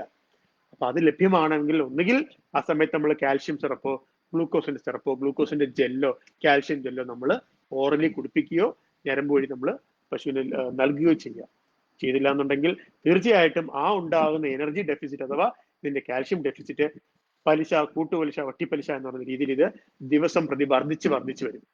അതിന്റെ ആവശ്യം അവിടെ നിറവേറിയില്ല എന്നുണ്ടെങ്കിൽ ആ ആവശ്യം നാളെ ആകുമ്പോൾ അത് ഇരട്ടി, 2 ഇരട്ടി, 3 ഇരട്ടി, 4 ഇരട്ടി ഇങ്ങനെ വർദ്ധിച്ച് ഏതാനും ദിവസങ്ങൾ കൊണ്ട് പശു കിടപ്പിലായി പോകാനുള്ള സാധ്യതയുണ്ട്. അപ്പോൾ എപ്പോഴും ഓർത്തുള്ള ഈ തീറ്റ, ഒരു പശുവിനെ വളർത്തുന്നുണ്ടെങ്കിൽ ശാസ്ത്രീയമായി പശുവിന് നൽകേണ്ടുന്ന തീറ്റ ക്രമം നമ്മൾ അറിഞ്ഞിരിക്കുക തന്നെ വേണം. ബാക്കി കാര്യങ്ങളൊക്കെ നിങ്ങൾക്ക് മറ്റുള്ളവരോട് ചോദിച്ചും കണ്ടും കേട്ടും നമുക്ക് ചെയ്യാൻ സാധിക്കും. പക്ഷേ ഈ പറഞ്ഞ ശാസ്ത്രീയമായ തീറ്റ രീതി, ഇതിലുണ്ടാകുന്ന വ്യത്യാസമാണ് പശുവിന്റെ രോഗത്തിന് വഴിവെക്കുന്നത്. രോഗങ്ങൾ എന്ന് പറഞ്ഞാൽ എണ്ണമില്ലാത്ത രോഗങ്ങൾ പശുക്കൾക്ക് വരാറുണ്ട്. അതിൽ നമ്മുടെ നാട്ടിൽ സർവ്വസാധാരണയായി കണ്ടുവരുന്ന രോഗങ്ങളെ മെറ്റബോളിക് ഡിസീസസ് എന്നാണ് പറയപ്പെടുന്നത്. അതായത് പ്രസവവും അതിനനുബന്ധിച്ചുണ്ടാകുന്ന രോഗങ്ങൾ. ഇതെല്ലാം ഈ പറയുന്ന അശാസ്ത്രീയമായ തീറ്റ രീതിയിലൂടെ വരുന്നതാണ്. ചില ആൾക്കാരുണ്ട്, സാറിപ്പോ പറഞ്ഞ് പ്രസവത്തിന് തൊട്ട് മുമ്പ് 21 ദിവസം മുമ്പ് തീറ്റ കൂട്ടി കൊടുത്താൽ മതി. അതെന്തിനാ സാർ നമ്മൾ അങ്ങനെ കൂട്ടി കൊടുക്കുന്നത്? അങ്ങനെയാണെങ്കിൽ നമ്മൾ പൂർണ്ണ ഗർഭിണി ആയിരിക്കുമ്പോഴും ആദ്യം മുതലേ നന്നായിട്ട് തീറ്റ കൊടുത്താൽ പോരെ, എന്താണ് പ്രശ്നം എന്നുള്ളൊരു ചോദ്യം പല കർഷകരും ചോദിക്കാറുണ്ട്. എന്താണുള്ള പ്രശ്നം ഉണ്ടാവുക? ഒന്ന് ചിന്തിച്ചു നോക്കൂ. ഇപ്പൊ കറവ കഴിഞ്ഞു, 6ാമത്തെ 7ാമത്തെ മാസം പശുവിന്റെ പാല് പറ്റിച്ചു, തീറ്റ കുറയ്ക്കേണ്ടതിന് നമ്മൾ തീറ്റ കൂട്ടിയ എന്താ സംഭവിക്കുക? പശു ആരോഗ്യമായിക്കോട്ടെ, കുട്ടി ആരോഗ്യമായിക്കോട്ടെ എന്ന് കരുതി പല കർഷകരും ആ സമയത്ത് തീറ്റ കൂട്ടുന്നുണ്ട്. തീറ്റ കുറയ്ക്കുന്നതിന് പകരം തീറ്റ കൂട്ടി കൊടുക്കുന്ന പല കർഷകരും ഞാൻ കണ്ടിട്ടുണ്ട്. അവിടെ സംഭവിക്കുന്നത് എന്താണ്? പശുവിന്റെ ശരീരത്തിൽ അമിതമായ കൊഴുപ്പടിഞ്ഞു കൂടുന്നു. അതിന്മൂലം ഫാറ്റി ലിവർ എന്ന് പറയുന്ന കൊഴുപ്പ് കലർന്ന കരൾ രോഗത്തിന് അത് പശു അടിമയായി മാറുന്നു. ഫാറ്റി ലിവർ വന്നു കഴിയുമ്പോൾ ശരീരത്തിന് ആവശ്യമായ മെറ്റബോളിസം ശരീരത്തിൽ നടക്കാതെ വരുന്നു. ഫാറ്റി ലിവർ വന്നു കഴിഞ്ഞാൽ പശുവിന്റെ മരണത്തിലേക്കാണ് പോകുന്നത്. അപ്പോൾ ഈ ഫാറ്റി ലിവർ എന്ന് പറയുന്നതും ഈ പറയുന്ന അശാസ്ത്രീയമായ തീറ്റ രീതിയിലൂടെ വരുന്നതാണ്. അപ്പൊ എപ്പോഴും ഭക്ഷണക്രമം അല്ലെങ്കിൽ ഭക്ഷണ രീതി ഒരു പശുവിനെ നമ്മൾ കൃത്യമായി നിശ്ചയിച്ചിട്ടില്ല എന്നുണ്ടെങ്കിൽ അത് പശുവിന്റെ രോഗത്തിലേക്കുള്ള ആദ്യത്തെ ചവിട്ടുപടിയായിരിക്കും. ഇത് കൃത്യമായി നിങ്ങൾ പാലിച്ചു നോക്കൂ. പശുവിന് ആവശ്യമായ നാരടങ്ങിയ ഭക്ഷണം, പശുവിന് ആവശ്യമായിട്ടുള്ള ഊർജ്ജസമ്പുഷ്ടമായ ഭക്ഷണം, പശുവിന് ആവശ്യമായിട്ടുള്ള പ്രോട്ടീൻ റിച്ച് ആയിട്ടുള്ള ഭക്ഷണം നിങ്ങൾ കൃത്യ അളവിൽ നിങ്ങൾ കൊടുത്തു നോക്കൂ. പശുവിന് വലിയ കുഴപ്പങ്ങളൊന്നും ഇല്ലാതെ, വേറെ പ്രത്യേകിച്ച് പകർച്ചവ്യാധികളൊന്നും വന്നില്ലെന്നുണ്ടെങ്കിൽ, വലിയ തിരക്കേടൊന്നും ഇല്ലാതെ സുഖമായിട്ട് നമുക്ക് പശുക്കളെ വളർത്തിക്കൊണ്ടുപോകാൻ സാധിക്കും. രണ്ടാമത്തെ കാര്യം, നമുക്ക് സമയം തീരാറായിരിക്കുന്നു. ഈ തീറ്റ ലഭ്യത അല്ലെ, ഇപ്പൊ വർദ്ധിച്ചു വരുന്ന തീറ്റയില് ഒരിക്കലും നമുക്ക് ഈ പറഞ്ഞ പെല്ലറ്റോ അല്ലെങ്കിൽ ഈ ഫീഡ്, കാറ്റിൽ ഫീഡ് കൊടുത്തിട്ട് പശുക്കളെ ഇന്നത്തെ കാലത്ത് ലാഭകരമായിട്ട് വളർത്താൻ സാധിക്കില്ല. അപ്പൊ ഇതിലെ തീറ്റ ചെലവ് കുറച്ചുകൊണ്ട് എങ്ങനെ പശുക്കൾ വളർത്താമെന്നുള്ളതിനെ പറ്റിയാണ് ഇപ്പോൾ പൂർണ്ണമായും പഠനങ്ങളും ഇതിന്റെ റിസർച്ചിൽ നടന്നുകൊണ്ടിരിക്കുന്നത്. പരമാവധി എങ്ങനെ തീറ്റ ചെലവ് കുറയ്ക്കാമെന്നുള്ളതാണ്. തീറ്റ ചെലവ് കുറയ്ക്കുമ്പോൾ വരുന്ന വരുമാനം കൂടുന്നു. കാരണം പാലുൽപാദനത്തിന്റെ 75 മുതൽ 80% ചെലവുണ്ടാകുന്നതും തീറ്റ അല്ലെങ്കിൽ അതിന്റെ തീറ്റയിലാണ് ഏറ്റവും കൂടുതൽ ചെലവുണ്ടാകുന്നത്. അപ്പൊ തീറ്റ ചെലവ് കുറച്ചു കഴിഞ്ഞാൽ സ്വാഭാവികമായിട്ട് നമ്മുടെ വരവ് കൂടും. അപ്പൊ തീറ്റ ചെലവ് കുറയ്ക്കാനായിട്ട് എന്തൊക്കെ കാര്യങ്ങൾ ചെയ്യാൻ പറ്റും? ഒന്ന്, നമ്മുടെ ചുറ്റുവട്ടം നന്നായിട്ട് എന്താണ് പച്ചപ്പുല്ലിനെ കൃഷി ചെയ്യുക. സ്ഥലമുള്ളവരാണെങ്കിൽ അല്ലെങ്കിൽ പാട്ടത്തിനെടുത്തെങ്കിലും കുറച്ച് നല്ല രീതിയിൽ CO3 CO5 Napier, guinea grass, പാരാഗ്രാസ് എന്ന് പറഞ്ഞിട്ട് ഒത്തിരി തരത്തെ പുല്ലിനങ്ങൾ നമുക്ക് ഇന്ന് ലഭ്യമാണ്. ഇതിലിപ്പോൾ ഏറ്റവും പ്രചാരത്തിലുള്ളത് ഇപ്പോൾ CO5 അല്ലെങ്കിൽ കില്ലിക്കുളം വെറൈറ്റി എന്ന് പറയുന്ന നേപ്പിയറിന്റെ ഒരു ക്രോസന വെറൈറ്റി പുല്ലാണ്. ഈ നേപ്പിയർ, ഈ പുല്ലിന്റെ പ്രത്യേകത ഇതിന് തണ്ടിന്റെ കനം കുറവ് അല്ലെങ്കിൽ തണ്ട് അശേഷം ഇല്ല എന്ന് തന്നെ പറയാം. പഴയ നേപ്പിയർ എന്ന് പറയുന്നത് കരിമ്പിന്റെ തണ്ട് പോലെ ഇലകളുള്ള പുല്ലാണെങ്കിൽ CO5 എന്ന് പറയുന്ന ലേറ്റസ്റ്റ് ജനറേഷൻ പുല്ലിന് തണ്ട് തീരെ തന്നെ കനമില്ല, അല്ലെങ്കിൽ ഇലയുടെ അംശം കൂടുതലാണ്. തണ്ടിന്റെ അളവ് കുറവും ഇലയുടെ അംശം കൂടുതലാണ്. അപ്പോൾ പശു പൂർണ്ണമായും കഴിക്കുകയും ചെയ്യുന്നു. CO3 കൊടുക്കുന്ന സമയത്ത് ഈ വലിയ കട്ടി കൂടി തണ്ടാകുമ്പോൾ പല പശുക്കളും അത് കഴിക്കുന്നതിന് ബുദ്ധിമുട്ട് നേരിടുകയും അവിടെ വേസ്റ്റേജ് ഉണ്ടാകുകയും ചെയ്യും. പക്ഷേ CO5 കൊടുക്കുന്നതിലൂടെ തന്നെ ഈ പറഞ്ഞ വേസ്റ്റേജ് എന്ന് പറഞ്ഞ പ്രശ്നം വരുന്നില്ല, പശു പൂർണ്ണമായും കഴിക്കുകയും ചെയ്യുന്നു. രണ്ടാമത്തെ വാഴ എന്ന് പറയുന്ന പശുവിന് ഏറ്റവും ആവശ്യമുള്ള ഒരു ഫൈബർ റിച്ച് ഡയറ്റാണ്. ഇപ്പൊ വിളവെടുപ്പ് കഴിഞ്ഞ വാഴ, പല സ്ഥലങ്ങളിലും ഈ വാഴ കൃഷി ചെയ്യുന്ന ആളുകൾ വാഴയുടെ വിളവെടുപ്പ് കഴിഞ്ഞാൽ വെറുതെ വെട്ടിക്കളയാണ് ചെയ്യുന്നത്. തീർച്ചയായിട്ടും പശു കൃഷി ചെയ്യുന്ന ആൾക്കാരുണ്ടെങ്കിൽ വാഴയെ നമുക്ക് ഈ പശുവിന് ഫീഡ് ചെയ്യാനായിട്ട് ഉപയോഗിക്കാം. നന്നായിട്ട് അരിഞ്ഞതിന് ശേഷം നന്നായിട്ട് ചെറുതായിട്ട് ചോപ്പ് ചെയ്ത് കഴിഞ്ഞാൽ പശു ഇഷ്ടത്തോടെ കഴിച്ചോളും. നല്ലൊരു എക്സലന്റ് സോഴ്സ് ഓഫ് ഫൈബറാണ്. പശുവിന്റെ ദഹനത്തിന് ആവശ്യമായിട്ടുള്ള ഫൈബർ നമുക്ക് വാഴയിൽ നിന്ന് നേടിയെടുക്കാൻ സാധിക്കും. അപ്പൊ ഇങ്ങനെ പല പല ഘടകങ്ങൾ ഫീഡിനകത്തേക്ക് നമ്മൾ കൊണ്ടുവരുമ്പോൾ സ്വാഭാവികമായിട്ടും പശുവിന് കൊടുക്കേണ്ട തീറ്റയുടെ അളവിൽ നമുക്ക് കുറവ് വരുത്താൻ സാധിക്കും. അടുത്തൊരു സാധനമാണ് സൈലേജ്. എന്താണ് സൈലേജ്? സൈലേജ് എന്ന് പറഞ്ഞാൽ പച്ചപ്പുല്ലിന്റെ അച്ചാർ. മാങ്ങയോ നാരങ്ങയോ അച്ചാറിട്ട് നമ്മൾ ദീർഘകാലം സൂക്ഷിക്കുന്നത് പോലെ പുല്ല് വളരെയധികം മഴക്കാലത്ത് നമുക്ക് നന്നായിട്ട് പുല്ലുണ്ടാകുന്ന സമയത്ത് പുല്ലിനെ ശേഖരിക്കുന്നു. പുല്ലിനെ നമ്മൾ വായു കടക്കാത്ത രീതിയിൽ ചോളമോ പച്ചപ്പുല്ലോ ശർക്കരയുമായി മിക്സ് ചെയ്ത് വായു കടക്കാത്ത അറകളിൽ ടാർപോളിൻ ഷീറ്റിലോ പ്ലാസ്റ്റിക് കവറിലോ നമ്മൾ പൊതിഞ്ഞ് 6 മുതൽ 8 മാസം വെച്ച് കഴിഞ്ഞാൽ, മിനിമം 45 ഡേയ്സ് കഴിയുമ്പോൾ 1.5 മാസം കഴിയുമ്പോഴേക്കും തന്നെ ഈ പൊതിഞ്ഞ് വെക്കുന്ന പച്ചപ്പുല്ല് നല്ല രീതിയിൽ അഴുകി അനൈറോബിക് ഫെർമെന്റേഷൻ വിധേയമാകുകയും അത് സൈലേജ് എന്ന് പറയുന്ന ഒരു ഉൽപ്പന്നമായി മാറുകയും ചെയ്യുന്നു. സൈലേജ് എന്ന് പറഞ്ഞാൽ പുല്ലിന്റെ അച്ചാർ. മാങ്ങ നമ്മൾ എങ്ങനെയാണോ അച്ചാറായി 1-2 മാസം കഴിയുമ്പോൾ ബോട്ടിൽ തുറക്കുമ്പോൾ മാങ്ങയുടെ നിറം മാറിയിരിക്കും, അതിന്റെ കട്ടി മാറിയിട്ടുണ്ടാവും, വളരെ സ്വാദിഷ്ടമായി മാറും. അതുപോലെയാണ് ഈ പച്ചപ്പുല്ല്. സൈലേജ് എന്ന പ്രക്രിയയിലൂടെ, സൈലേജിങ്ങിലൂടെ പച്ചപ്പുല്ലിനെ നമ്മൾ സംരംഭിക്കുന്നു. അതിനകത്തേക്ക് ശർക്കര പാവ് നമ്മൾ 5% ശർക്കര അതിനകത്ത് മിക്സ് ചെയ്യുന്നു. നന്നായിട്ട് ഇളക്കിയതിന് ശേഷം വായു കടക്കാത്ത രീതിയിൽ പ്ലാസ്റ്റിക് കവറോ പോളിത്തീൻ ഷീറ്റോ കൊണ്ട് നമ്മൾ നന്നായിട്ട് എയർ ടൈറ്റ് ആയിട്ട് ഇതിനെ സൂക്ഷിച്ചു കഴിഞ്ഞാൽ മിനിമം 1.5-2 മാസം കഴിയുമ്പോഴേക്കും ഇത് നന്നായിട്ട് പൊളിച്ചതിന് ശേഷം ഗോൾഡൻ കളറിലുള്ള സൈലേജായി മാറുന്നു. ഇതിനകത്ത് വളരെ നല്ല അളവിൽ നാരുകളുമുണ്ട്, ശർക്കര ആഡ് ചെയ്യുന്നുണ്ട്. പശുവിന് ആവശ്യമായിട്ടുള്ള ഊർജ്ജം സൈലേജിലൂടെ ലഭ്യമാകുന്നതാണ്. സൈലേജ് കൊടുക്കുമ്പോൾ പശു വളരെ ഇഷ്ടത്തോടെ കഴിക്കും. ഒരു പ്രത്യേക ഒരു സ്മെല്ലാണ്, ഇഷ്ടത്തോടെ പശു കഴിക്കും. പരമാവധി നമുക്ക് ഒരു 8 മുതൽ 12 കിലോ വരെയൊക്കെ നമുക്ക് ഒരു പശുവിനെ ഫീഡ് ചെയ്യാൻ സാധിക്കും. 20-25 കിലോ വരെയൊക്കെ ഫീഡ് ചെയ്യുന്ന ഫാമുകളുണ്ട്. പക്ഷെ നമ്മുടെ ഒരു കാലാവസ്ഥയിൽ നമുക്ക് അത്രത്തോളം ആവശ്യം വരുന്നില്ല. ഒരു 8 മുതൽ 12-13 കിലോ വരെയൊക്കെ നമുക്ക് സുഖമായിട്ടും ഒരു പശുവിനെ സൈലേജ് ഫീഡ് ചെയ്യാൻ സാധിക്കും. തീറ്റയുടെ ചെലവ് കുറയ്ക്കാൻ സാധിക്കുന്ന ബെസ്റ്റ് ഒരു പ്രോഡക്റ്റ് ആണ്. നന്നായിട്ട് പുല്ലുണ്ടാകുന്ന സമയത്ത് മഴക്കാലത്ത് പുല്ലിനെയോ ഇല്ലെങ്കിൽ ചോളമോ കൃഷി ചെയ്തിട്ട് നന്നായിട്ട് അരിഞ്ഞ് ഇത്തരത്തിൽ സൂക്ഷിച്ചു കഴിഞ്ഞാൽ നമ്മൾ സമ്പത്ത് കാലത്ത് കൈവത്ത് വെച്ചാൽ ആവത്ത് കാലത്ത് കാവത്ത് തിന്നാം. ആ പഴഞ്ചൊല്ലിനെ അന്വർത്ഥമാക്കും വിധം ഈ പറയുന്ന പച്ചപ്പുല്ലിനെ സൈലേജായി സൂക്ഷിച്ച് പശുക്കൾക്ക് നമുക്ക് ഫീഡ് ചെയ്യാൻ സാധിക്കും. അടുത്ത സാധനം എന്ന് പറഞ്ഞാൽ ബിയർ വേസ്റ്റ് ആണ്. ഇപ്പൊ പല കർഷകരും ഉപയോഗിച്ചുകൊണ്ടിരിക്കുന്ന സാധനം ബിയർ വേസ്റ്റ്, ധാന്യപ്പൊടി. ഇതൊക്കെ ഇപ്പൊ നോർത്തേൺ കേരളയിൽ നിന്ന് ഇപ്പൊ സൗത്ത് കേരളയിലായിട്ട് വന്നുകൊണ്ടിരിക്കുന്ന ഉൽപ്പന്നങ്ങളാണ് ബിയർ വേസ്റ്റ്. ബിയറിന്റെ ഉൽപ്പന്നം കഴിഞ്ഞിട്ട് അത് ബാക്കി വരുന്ന വേസ്റ്റ് നമ്മൾ ബിയർ വേസ്റ്റ് എന്ന് പറയുന്നത്. ഗോതമ്പാണ് അതിനകത്ത് ഏറ്റവും കൂടുതൽ ഉണ്ടാവുക. ബെസ്റ്റ് ആയിട്ട് ഒരു എനർജി സോഴ്സ് ആണ്. ഇതെല്ലാം തന്നെ ഊർജ്ജ സമ്പുഷ്ടമായ ഭക്ഷണമാണ്. പശുവിന് ഇഷ്ടമുള്ളതും പശുവിന്റെ ശരീരത്തിന് ആവശ്യമുള്ളതുമായ ഊർജ്ജ സമ്പുഷ്ടമായ പ്രകൃതിദത്തമായ ഭക്ഷണങ്ങളാണ് ഇതെല്ലാം. ഇതിനകത്തുനിന്ന് വേറെ ഒരു മായവും ആഡ് ചെയ്യുന്നില്ല. പ്യുവർലി നേച്ചുറലാണ്, പക്ക പ്രകൃതിദത്തമായ ഭക്ഷണമാണ്. പക്ഷേ ഈ പറയുന്ന ബിയർ വേസ്റ്റ് ഉപയോഗിക്കുമ്പോൾ നമ്മൾ ശ്രദ്ധിക്കാനുള്ളത് പൂപ്പൽ ബാധ വരാൻ പാടില്ല. അത് സൈലേജ് ആയിരുന്നാലും ശരി തന്നെയാണ്, ഈ പറയുന്ന ബിയർ വേസ്റ്റ് ആയിരുന്നാലും മെയ്സ് ആയിരുന്നാലും പൂപ്പൽ ബാധ എന്നും പശുവിന്റെ ഭക്ഷണത്തിന് ഒരു വില്ലനാണ്. നമ്മൾ സൂക്ഷിക്കുമ്പോൾ ബിയർ വേസ്റ്റ് ഒക്കെ പരമാവധി 6 മുതൽ 7 ദിവസം വരെ നമുക്ക് കീപ്പ് ചെയ്യാൻ സാധിക്കാറുണ്ട്. 10-12 ദിവസം കഴിഞ്ഞ് കർഷകരെ അടിച്ചേൽപ്പിക്കുന്ന പല ഏജൻസികളും ഞങ്ങൾക്ക് പരിചയമുണ്ട്. കൊടുത്തു കഴിയുമ്പോൾ അറിയില്ല, ഈ പൂപ്പൽ വന്നു കഴിഞ്ഞാൽ ഇവരിതിനെ നന്നായിട്ട് മിക്സ് ചെയ്തിട്ട് വീണ്ടും കർഷകന്റെ ഭവനത്തിൽ കൊണ്ടെത്തിച്ചു കൊടുക്കുക ചെയ്യുന്നത്. അങ്ങനെ പൂപ്പൽ ബാധയുള്ള ബിയർ വേസ്റ്റ് കഴിച്ചു കഴിഞ്ഞാൽ അതിന് കാര്യമായ ആരോഗ്യ പ്രശ്നങ്ങൾ ഉണ്ടാവും. പശുവിന് എന്നും രോഗം തന്നെയായിരിക്കും. അപ്പൊ ഇത്തരത്തിൽ നമ്മൾ ഈ ഭക്ഷണ ഘടകങ്ങൾ ആഡ് ചെയ്യുമ്പോൾ അതിന്റെ ക്വാളിറ്റിയും കൂടെ നമ്മൾ ഉറപ്പായിട്ടും എൻഷുർ ചെയ്തിരിക്കണം.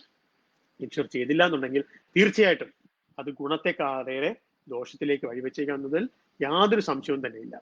പിന്നീട് വരുന്ന സാധനങ്ങൾ എന്ന് പറയുന്നത് ഇപ്പൊ വൃക്ഷവിളകൾ. ഈ കേരളത്തിലെ നമ്മുടെ കാലാവസ്ഥ നമുക്കറിയാം. ഈ മഴ വിട്ടുമാറാത്ത മഴ, പെട്ടെന്നുള്ള വെയില്, ഇതിലൊന്നും പെട്ടെന്ന് ചിലപ്പോൾ പുല്ല് സഫീഷ്യന്റ് ആയിട്ട് വളർന്നെന്ന് വരില്ല.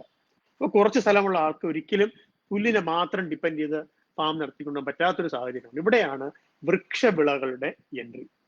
അധികം അറിയപ്പെടാതെ നമ്മുടെ നാട്ടിൽ ഇന്നും നന്നായി കൊണ്ടുപോയിക്കൊണ്ടിരിക്കുന്ന ഒരു തീറ്റ സമ്പ്രദായമാണ് വൃക്ഷവിളകൾ അഥവാ ഫോഡർ ട്രീസ്. അതിന് പീലിവാക അഥവാ സുബാബുൾ, ഗ്ലൈറിസീഡിയ, ശീമക്കൊന്ന, അകത്തിച്ചീര, അങ്ങനെ പറഞ്ഞിട്ട് നിരവധി, മുരിങ്ങ തുടങ്ങിയ നിരവധി തന്നെ ഫോഡർ ട്രീസ്. ഇതിന്റെ ഇലകൾ പശുവിന് ഭക്ഷ്യയോഗ്യമായിട്ടുള്ള ഒത്തിരി വൃക്ഷങ്ങൾ നമ്മുടെ ചുറ്റും അവൈലബിൾ ആണ്. സർക്കാർ ഫാമിൽ നിന്നും ഇതിന്റെ വിത്തൊക്കെ കിട്ടും. ഇത് കൊറിയർ ചാർജ് കൊടുത്താൽ പാലക്കാട് ധോണി ഫാമിൽ ഇതിന്റെ വിത്തുകൾ അവൈലബിൾ ആണ്.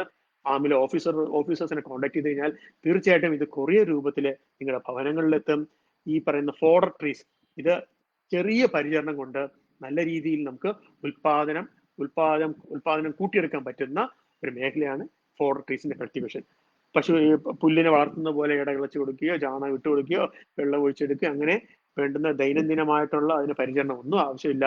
അത് ഒന്ന് വേര് പിടിച്ച് ബലപ്പെട്ട് വന്നു കഴിഞ്ഞാൽ നല്ല രീതിയിൽ വളർന്നു വരും. നമുക്ക് ഈ മരങ്ങൾ പീലിവാകയൊക്കെ കട്ട് ചെയ്ത് വിട്ട് കഴിഞ്ഞാൽ സുബാബുൾ എന്ന് പറയുന്നത് ഭയങ്കര വലിയൊരു ട്രീ ആണ്. അതൊരു ടിമ്പർ പർപ്പസ് അഥവാ തടി. അതിന്റെ തടി എന്ന് പറയുന്നത് തേക്കിന്റെ വിലയ്ക്ക് ഒരു 5-10 രൂപ ക്യൂബിക് ഫീറ്റിന് കുറവുള്ള ഒരു തടിയാണ്. അത്ര ക്വാളിറ്റിയുള്ള വലിയൊരു മരമാണ് ഈ പീലിവാക അഥവാ സുബാബിൾ എന്ന് പറയുന്ന വൃക്ഷം. അതിനെ ഒരു 8-10 അടി ഹൈറ്റ് നമ്മൾ പ്രൂൺ ചെയ്ത് കട്ട് ചെയ്ത് വിട്ട് കഴിഞ്ഞാൽ അതിന്റെ ഇല നമുക്ക് പശുവിന് ഫീഡ് ചെയ്യാൻ സാധിക്കും. അവിടെ നമ്മൾ അറിഞ്ഞിരിക്കേണ്ടുന്നത് പശുവിനെ ഈ ഫോഡർ ട്രീസ് മാത്രം വെച്ച് ഫീഡ് ചെയ്യാൻ സാധിക്കില്ല. മൊത്തം തീറ്റയുടെ ഒരു 20 മുതൽ 25% വരെ ഈ പറയുന്ന ഫോഡർ ട്രീസിന്റെ ഇല നമുക്ക് ഉപയോഗിക്കാൻ സാധിക്കും.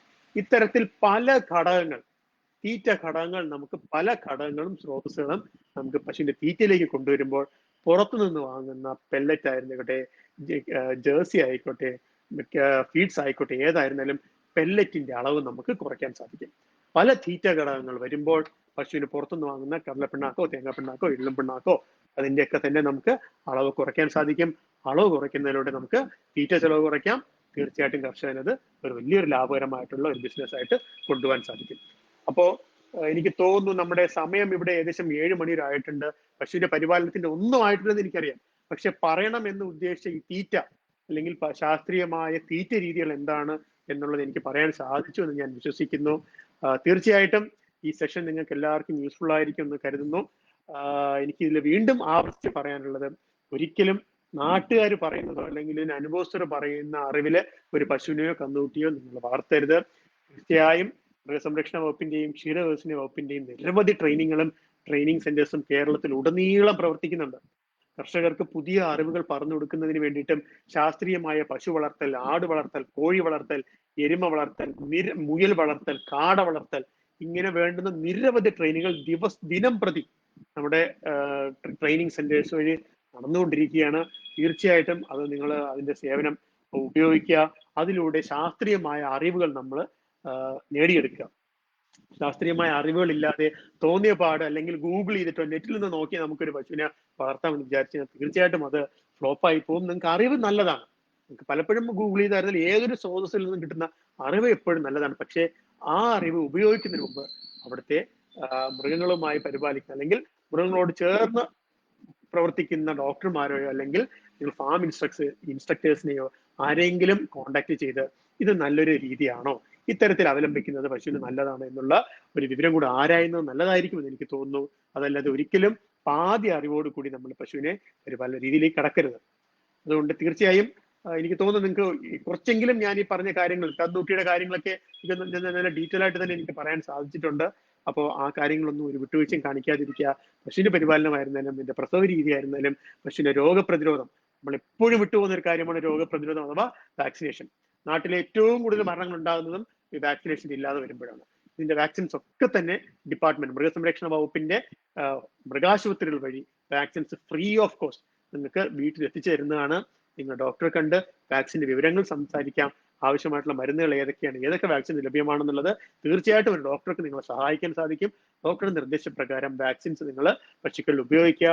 നല്ല ആരോഗ്യമുള്ള പശുക്കൾക്ക് ആരോഗ്യമുള്ള കന്നുകുട്ടികളെ പ്രദാനം ചെയ്യാൻ സാധിക്കുന്നു. ആരോഗ്യമുള്ള കന്നുകുട്ടികൾ ആരോഗ്യമുള്ള പശുക്കളെ മാറുന്നു. അപ്പോൾ ആ ഒരു കാര്യം ഇന്ന് നമ്മുടെ മനസ്സിലിരിക്കട്ടെ. ഇന്നത്തെ ഈ പറഞ്ഞ ചെറിയൊരു ഫേസ്ബുക്ക് ലൈവ് സെക്ഷൻ ഇവിടെ അവസാനിക്കാറായെന്ന് എനിക്ക് തോന്നുന്നു.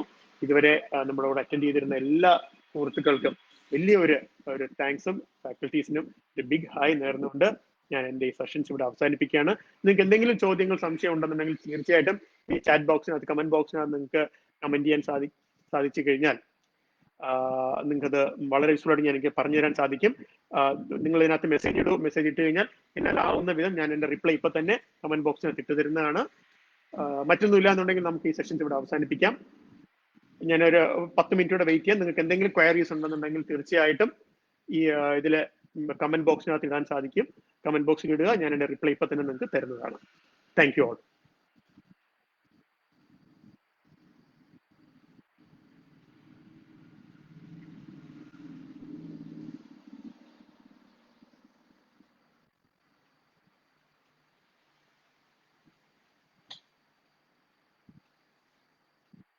ക്വസ്റ്റ്യൻസ് ഒന്നും വന്നിട്ടില്ല എനിക്ക് തോന്നുന്നു. ഇതില് ഇടയ്ക്ക് ചാറ്റ് ബോക്സ് ഇതിലെ ചാറ്റിങ് വന്നിട്ടുണ്ട്. സോറി, ഞാനത് കണ്ടില്ല, ഇപ്പോഴാണ് കാണുന്നത്. വോയിസ് പ്രോബ്ലം ഉണ്ടായിരുന്നു എന്ന് തോന്നുന്നു. ഞാൻ ഹെഡ്ഫോൺ യൂസ് ചെയ്തിട്ടുണ്ട്. എനിക്ക് തോന്നുന്നു അവിടുത്തെ എൻഡിലെ എന്തെങ്കിലും ബുദ്ധിമുട്ടായിരിക്കും, അല്ലെങ്കിൽ നെറ്റ്വർക്കിന്റെ പ്രോബ്ലം ആയിരിക്കാം. അത് സോൾവ് ആയി കാണുമെന്ന് കരുതുന്നു. എന്തെങ്കിലും സംശയം ഉണ്ടെങ്കിൽ തീർച്ചയായിട്ടും നിങ്ങൾ കോൺടാക്ട് ചെയ്യുക. നിങ്ങൾക്ക് 24/7 ടൈമിൽ നിങ്ങൾക്ക് സേവനം നൽകാനായിട്ട് മൃഗസംരക്ഷണ വകുപ്പിലെ ഡോക്ടർമാര് കേരളത്തിന്റെ അങ്ങോളം ഇങ്ങോളം സന്നദ്ധരായിട്ടുണ്ട്. തീർച്ചയായിട്ടും ഡോക്ടർമാരുടെ സേവനം നിങ്ങൾ പ്രയോജനപ്പെടുത്തുക. ഒരു ഡോക്ടറും ഒരിക്കലും ഒരു കർഷകർ നശിച്ചു പോകണമെന്ന് ആഗ്രഹിക്കുന്നവരുണ്ടാവില്ല. പലരും കുറ്റപ്പെടുന്ന കേട്ടിട്ടുണ്ട്, സാർ ഡോക്ടറെ വിളിച്ചാൽ കിട്ടാറില്ല, ഡോക്ടറെ വിളിച്ചാൽ ഫോൺ എടുക്കാറില്ല. അപ്പൊ നിങ്ങൾ അറിയേണ്ടുന്ന ഒരു കാര്യം, ചിലപ്പോൾ ആ ഡോക്ടർ ഒരാളുടെ ഫോൺ ആയിരിക്കില്ല അറ്റൻഡ് ചെയ്യുന്നത്. ഇപ്പൊ എനിക്ക് തന്നെ ഒരു 10-30-35 ഫോൺ കോൾസ് എനിക്ക് എന്റെ ഫോണിൽ വന്നുകൊണ്ടിരിക്കുകയാണ്. അപ്പോൾ തീർച്ചയായിട്ടും ഞങ്ങൾക്ക് ഇങ്ങനെ ബിസി വരുമ്പോഴാണ് പലപ്പോഴും ഒരു കർഷകനെ പെട്ടെന്ന് ഡോക്ടറെ വിളിച്ചാൽ കിട്ടാതെ വരുന്നത്. 99% ഡോക്ടർമാരും കോൾ തിരിച്ച് വിളിക്കുന്ന ആൾക്കാരാണ്. വേണ്ടുന്ന സഹായങ്ങൾ ഫോണിലൂടെ ആയിരുന്നാലും അല്ലെങ്കിൽ നേരിട്ട് എത്തിയിട്ടോ ചെയ്ത് കൊടുക്കുന്നവരാണ്. അപ്പോൾ തീർച്ചയായിട്ടും ഡോക്ടർമാരുടെയും ഡിപ്പാർട്ട്മെന്റിന്റെയും സഹായം നിങ്ങൾ ഈ പറയുന്ന കൃഷി, പശു പരിപാലനമായിക്കോട്ടെ, ആട് പരിപാലനമായിക്കോട്ടെ, നിങ്ങൾക്ക് ഇതിനകത്ത് ഉപയോഗിക്കാൻ സാധിക്കുന്നതാണ്. എല്ലാവർക്കും നന്മകൾ നേർന്നുകൊണ്ട് ഞാൻ എൻ്റെ സെഷനോട് വൈൻഡപ്പ് ചെയ്യുന്നു. Thank you.